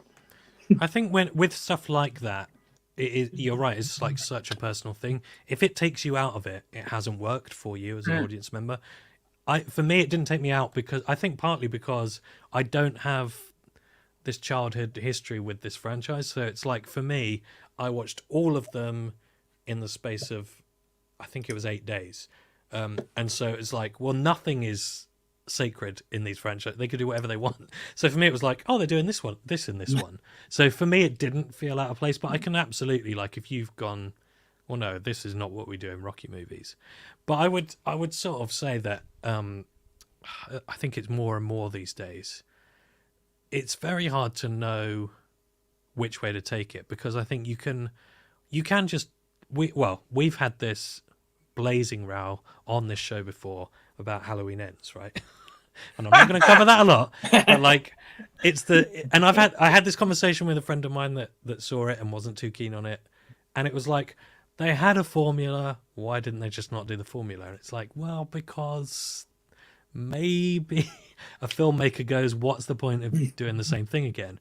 And that's the feeling I got from this one. It's like, I mean, obviously the departure of Stallone is kind of a big contentious issue, and there's loads of legal and painful stuff going on around that, but like the fact that they went, we're going to step away from the Rocky bit now, this is becoming its own thing, and this kind of change in style, these little peppers of like this anime style thing, and just the stuff that they did with this one, I felt like, well, okay, good, they're going to try and do something else so that that this one continues. Yeah. But again, I'm not really on one side or the other. It's Yeah. different. No, that's fair. I mean, I can certainly see what you mean, Josh, because, like, for example, I did think when I was watching it, some of the scenes between Adonis and Bianca, so Michael B. Jordan and Tessa Thompson, there was some really good drama there that felt really real, and not stylized at all, but very, very grounded. So I can see what you're saying. Whereas suddenly you get, like, not far after that, you have this ultra stylized, somewhat fantastic, in the head, cerebral part of the fight, which I could see how that is jarring compared to the rest of the narrative, and also the if you like, the aesthetic and style that he'd taken. So it was almost like he was making a slightly different movie at that point and wasn't necessarily consistent across the thing. But that's kind of how I felt with the whole, even though I liked the backstory stuff, as I said, I felt that they drew out the reveal of that way too long, because I was already up to speed long before that, and I just thought that was an odd editorial choice to do that with it, even though I thought the actors were fantastic, the young actors. And that comes into play as well too with my other big beef of the movie, and it kind of ties into what you're saying, because I agree with you very, very much, because I felt as if, like, they did have this really interesting connection between these two characters, and there was a case to be made for both of them to be like, okay, I can see why this person would do this. I can see why this guy is certainly relatable. But then it's like they kind of wanted to introduce it, but then they didn't want to actually carry through with it, because you never actually, like, you just automatically think the other guy's a villain. And what it comes down to me, again, same thing I was saying before, is that you're giving me this movie where Adonis has nothing to, he's not even a boxer anymore. He's retired. Like, he's not even doing it anymore. And the resolution to this whole scenario that has been brought up with this other guy coming in and taking the title and everything like that, the only thing that Adonis has to lose by just walking away from this whole thing is pride. And again, it's the same thing. It to me, the movie's saying we're going to introduce this whole backstory between these characters, and they have all these issues that, and this guy's life is potentially ruined, and this is how he's kind of determined it, and he's blamed him for this, and all of these things are coming to a head. And what's going to resolve this? He just needs to beat him up. If he beats him up, everything's cool. And, like, again, for me, as just like a guy watching, it's like, that's how this is all going to resolve, is he beats him up. Like, okay, sure. And I guess, like, for me, just being involved and interested in the story and these characters, there just wasn't I didn't care about anybody. I was more interested in, like, I was more interested in the daughter storyline than anything else in the movie, and that's like 5 minutes of the total runtime. But that was, I'm like, can I see more of that?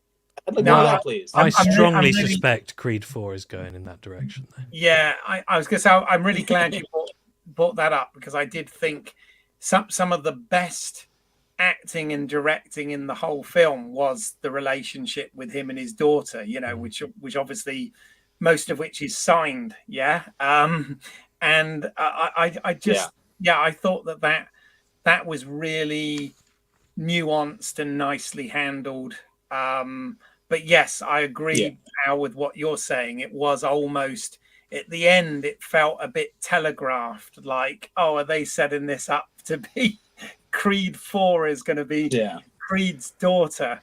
I mean, if it isn't, it'll be pretty weird now, because, like, he can't come out of retirement again, so it's going to have to be something along those lines. But it also, do we have to wait like 8 years for her to grow up enough to? Well, that's the thing. what is she in this? Pretty young, right? I don't know how old She she's feels supposed like 10ish, so I imagine, you know, maybe she could be like a 16-year-old boxer. I don't know. I don't know to be. How boxing. long have we had since the first film?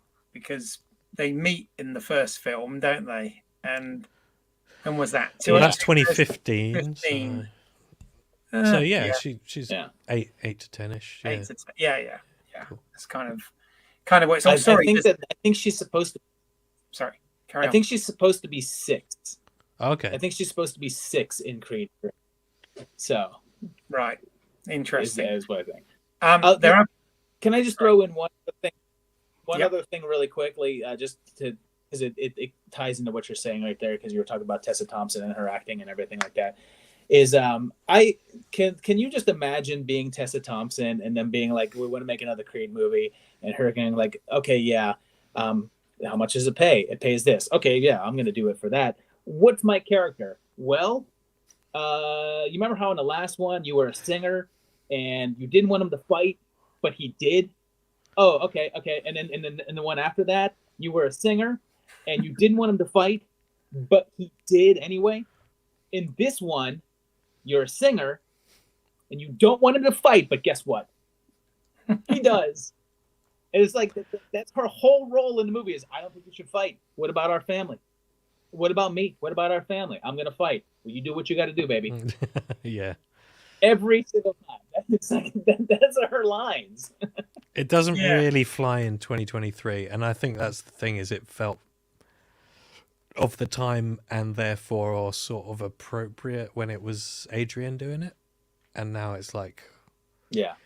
I mean, it's like there's two parts of my brain. It's like, this is super fun if you forget all of this this important stuff, and I think the fact that, I mean, everything you've brought up, I absolutely can't disagree with for a moment.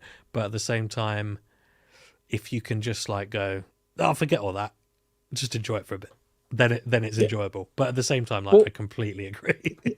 Yeah. I Okay. almost wonder if that's why he killed Adrian off when they did Rocky Balboa, because it was like, what else can we do with this character? I mean, what else can we do with her except be like, I have to fight, but I gotta fight, baby. Okay, go ahead and fight. You know, it's like, I should be like, remember how 20 years ago you were brain damaged? Well, now you're also retired, an old man. Really don't fight. He'd be like, yeah, actually, you shouldn't. Yeah, I shouldn't fight. Right. Yeah, no, absolutely. Well, listen, I want to get there's a few more comments that have come in, and one of them will lead us into the last point, I think, to discuss about this, and then we can kind of wrap it up. Yeah. So friendly neighborhood Uncle Pete has said, I haven't heard anything about Creed 3 that makes me want to go out and see it. I've heard the final fight choreography was silly. Well, that's kind of mirroring what you were saying there, Josh. I think he heard that from me, though. Oh, right. I think he heard that from me. There you go. You heard it here. Rebecca Gold, which is Ian Diaz, the mega geek there, he's put, he did like Rocky 5. I know a lot of people didn't, lol. So, but also he goes on to say, Creed 1 was okay and Creed 2 was fun, but Creed 3 without Rocky. So that's kind of the final question I will want to end on is do we think this film missed Rocky, or do you think it was absolutely fine? Obviously, at the end of Creed 2, we see that Rocky has connected with his son, right? He's gone to see his son. Was that a fitting end for Rocky, or should he have been involved in this film? You want to go ahead, Al? Oh, sorry. Okay, go ahead. Either one of you, sorry. Yeah, sure. You know, I really liked his going out in Creed 2. It's funny, this is where I'm really split down the middle sometimes as well, because I love so much fan service, and I love when, you know, continuity keeps people going and stuff, but I also love when they are bold enough to just go, enough's enough. And I think it's tricky with this one because it does seem like Stallone has absolutely been screwed over. Certainly from reading his side of the story. You know, these are complicated legal wranglings, whatever. But that does taint the decision somewhat to be like, was this the right thing for the story, or was this like a bizarre like Hollywood power play thing? Who knows? But I think story wise, I'm happy that we leave him at the end of Creed 2 where he is. You know, we think, well, he's gonna hopefully get better from the illness. He's reconnected with his son, the grandson. Great. And actually, if he'd have showed up in this story of Creed 3 where Creed's retired but is going to fight Jonathan Majors, like, where does Rocky fit into that? And I actually feel like if he had fit into that, unless it was done so skillfully, it would have been like a proper eye rolling. Oh God, come on, man, he's not going to be involved in this, you know. So, you know, I'm happy with it, but I hope everyone's all right behind the scenes. Yeah. Josh? Yeah, you know, it's funny because going into this, I was not excited about the idea that Rocky was not in his own franchise in a way. But honestly, I ended up not really missing him. Like it didn't feel as if there was this big gap that Rocky needed to be in. And I think it would have ended up being something similar to what I was saying about Tessa Thompson's character. He would have just ended up repeating kind of similar things that he's done before. Because even like honestly, he wasn't even totally necessary in Creed 2. Like they gave him the storyline with his son, which was kind of a retread of the same storyline that they did in Rocky Balboa with him and Milo, where it's just kind of like, well, you know, we don't talk. But then at the end of the movie, oh, we're talking again. And this was the same thing. We don't talk. Oh, we're talking. So it's very clear that they don't know what to do with the character of Rocky at this point anyway. So I feel like if they did bring him into this one, you would have had to give him something more substantial. I myself would have liked to have seen them carry through. I mean, granted, I don't think anybody really wants the Rocky movies to be depressing and be about cancer, but I would have liked that cancer storyline to kind of like continue for Rocky. And obviously, if you're going to have the character go out, I mean, that would be one way to do it. But I mean, that would be something I would see being interesting, is following up with something along those lines instead of just kind of spinning the wheel. So yeah, I didn't really feel like I missed him, because I feel like if they would have had him in there, it would have just been something we'd already seen. Yeah. It would have felt stuck in there. I think that would have been the only thing. It's just they should have had part of like the emotion of Adonis in this is that Rocky died, and you know, like between 2 and 3. And that's mentioned respectfully, and then we move on from that. But it would be another reason why he does what he does, kind of thing. And that would have been interesting. I mean, Rocky got mentioned in the film, which is good that he was mentioned. Was he actually necessary to be in this storyline? I don't actually think so, and I say that as a massive fan of Sylvester Stallone. And obviously, I know that some of the problems are to do with the producer Irvin Winkler, and you know, not letting them, you know, him have full access to the character that Stallone created, and all of this sort of thing. You know, goes on behind the scenes. That's the Hollywood business. We know that, but yeah, in terms of this actual storyline, I didn't think that it particularly mattered that he was not in it, but I like the fact that he was mentioned, if that makes sense. Yeah. So, yeah. Cool.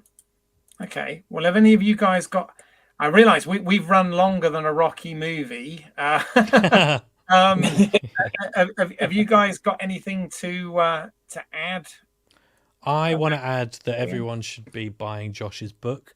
That's we're coming on to that. We're coming on to that. So. No, but I'm bringing it up now.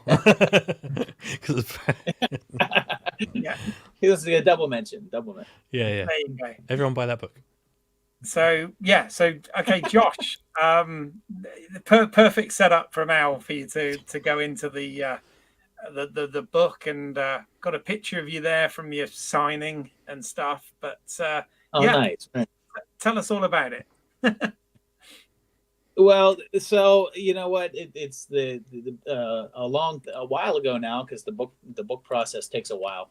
But a while ago now, my wife said to me, "Why don't you try writing a book?" And that turned into, "All right, let's do it."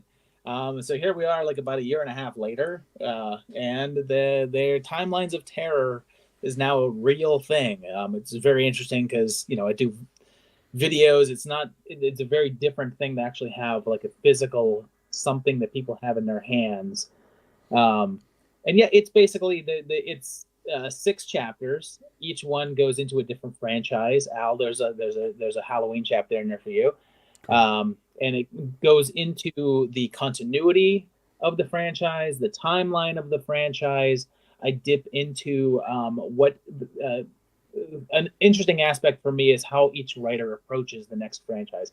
For instance, if somebody hires you to make part 4 of this horror franchise, and part 3 ended with your villain being like split in half and like dragged off by horses to 4 ends of the globe, how do you as a writer then sit down and be like, all right, how do I start this? Like, so we approach that, and I talk about some of the false starts that the franchises had, and some of the scripts that didn't get made, and how the continuity could have gone.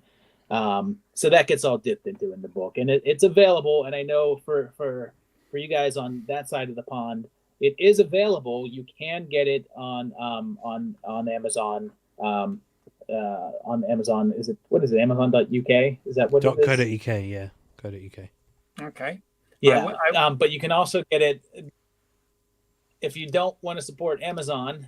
You can get it from apparently there's a chain over there called Waterstones that's available from. There's one called Blackwell's that it's available from. Oh yeah. Basically anywhere that carries books online, you can order it from over there.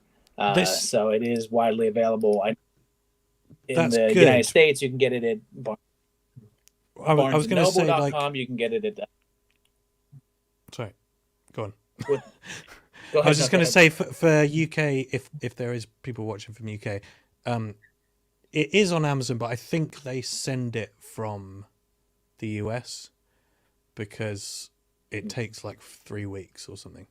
So I would recommend if there is anyone UK wide, we should look at Waterstones then, or something else. Yeah. No, I'll be checking Waterstones out. Yeah. I mean, this book is right up my street, really, and I love the fractured continuities of horror film sequels. I mean, what a great subtitle! Love it. It's great. So, and there's pictures in it. Hey, pictures as well. That sounds good. So, what about your other work, Josh? Where can people find that? Well, you can also go on YouTube on Movie Timelines as well too. There's constantly videos. There's videos twice a week, every Monday and every Friday. There's videos there. The 80s Project is the new thing that everybody's been loving on there, and probably by either the end of summer or Halloween, there will be the feature film entitled The Last Amityville Movie, which is coming out, hopefully to some sort of service near you. Awesome. Right. Look forward to that. And by the way, I really enjoyed your Anaconda and Lake Placid double episode. That was a lot of fun. Those were less fun to watch than I was hoping. Oh. Okay.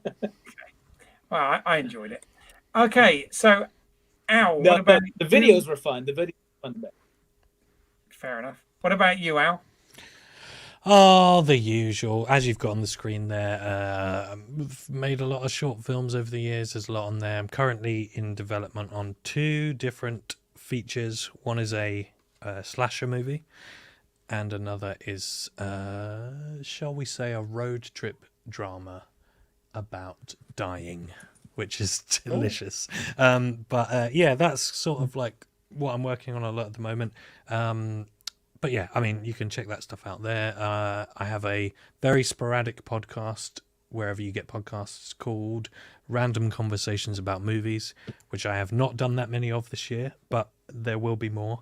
And then beyond that, I'm doing a lot of... Oh, you. I'm a big proponent of your Tom Clancy. not Tom. Oh, John Grisham. Grisham. Your not Tom Clancy. Your John Grisham episodes was really good, and I enjoyed your appreciation of the Star Wars prequels as well. Yeah, very good. So, yeah, it's a bit of fun. But yeah, apart from that, I'm very busy at the moment doing a lot of stand-up comedy specials for things around the world. So you know, if you see stand-up on TV, there's a good chance that I made it at the moment. Yeah. So yeah. Nice. Well, but mainly get Josh's book. Absolutely. No, that's the big takeaway. Sure. So yeah, if you're here, thank you very much. If you're here, thank you for your time today. Please do consider liking this video if you found it in any way entertaining or informative or enjoyable. Consider subscribing to the channel, hit the bell icon, all of that good stuff. You can also follow us on social media at Home Media Minefield or at LSWOT Cast, as in Let's See What's Out There Cast, or you can email us at lswotcast@gmail.com, or you can put comments here, whatever. I've also got another channel, British Isles, that's EYLES, as in my last name, where you can see some of my creative work, and I've got an anthology of short films on there called The Urban Chiller Tales. In terms of things coming and things that have been in the past, if you enjoyed the trio of us talking, then we've done, as I said, episodes on Scream, Halloween, Friday the 13th, Predator, all sorts of stuff is already out there. And in terms of coming soon, if anybody out there remembers the $6 Million Man, that is actually 50 years old this year. And I've got some scholars and authors that were involved with that particular franchise coming on hopefully sometime in April to discuss. Did any of you guys, was $6 Million Man any part of your childhood? A little, yeah, a little. I have to admit, for me as a young child, where I had Star Wars films and Superman films on the big screen that my parents would take me to see, on the small screen at home was, definitely the Bionic People was part of that. So yes, can't wait. So Uncle Peter saying, great show as always. Thanks, guys, and that it was part of his childhood. So there you go. Stay tuned then. But in the meantime, that just leaves me to say thank you to you both for taking the time out this evening to chat about this, and thank you out there for watching. And we will see you next time on Home Media Minefield Presents Let's See What's Out There Live. Bye for now. Bye. Take care.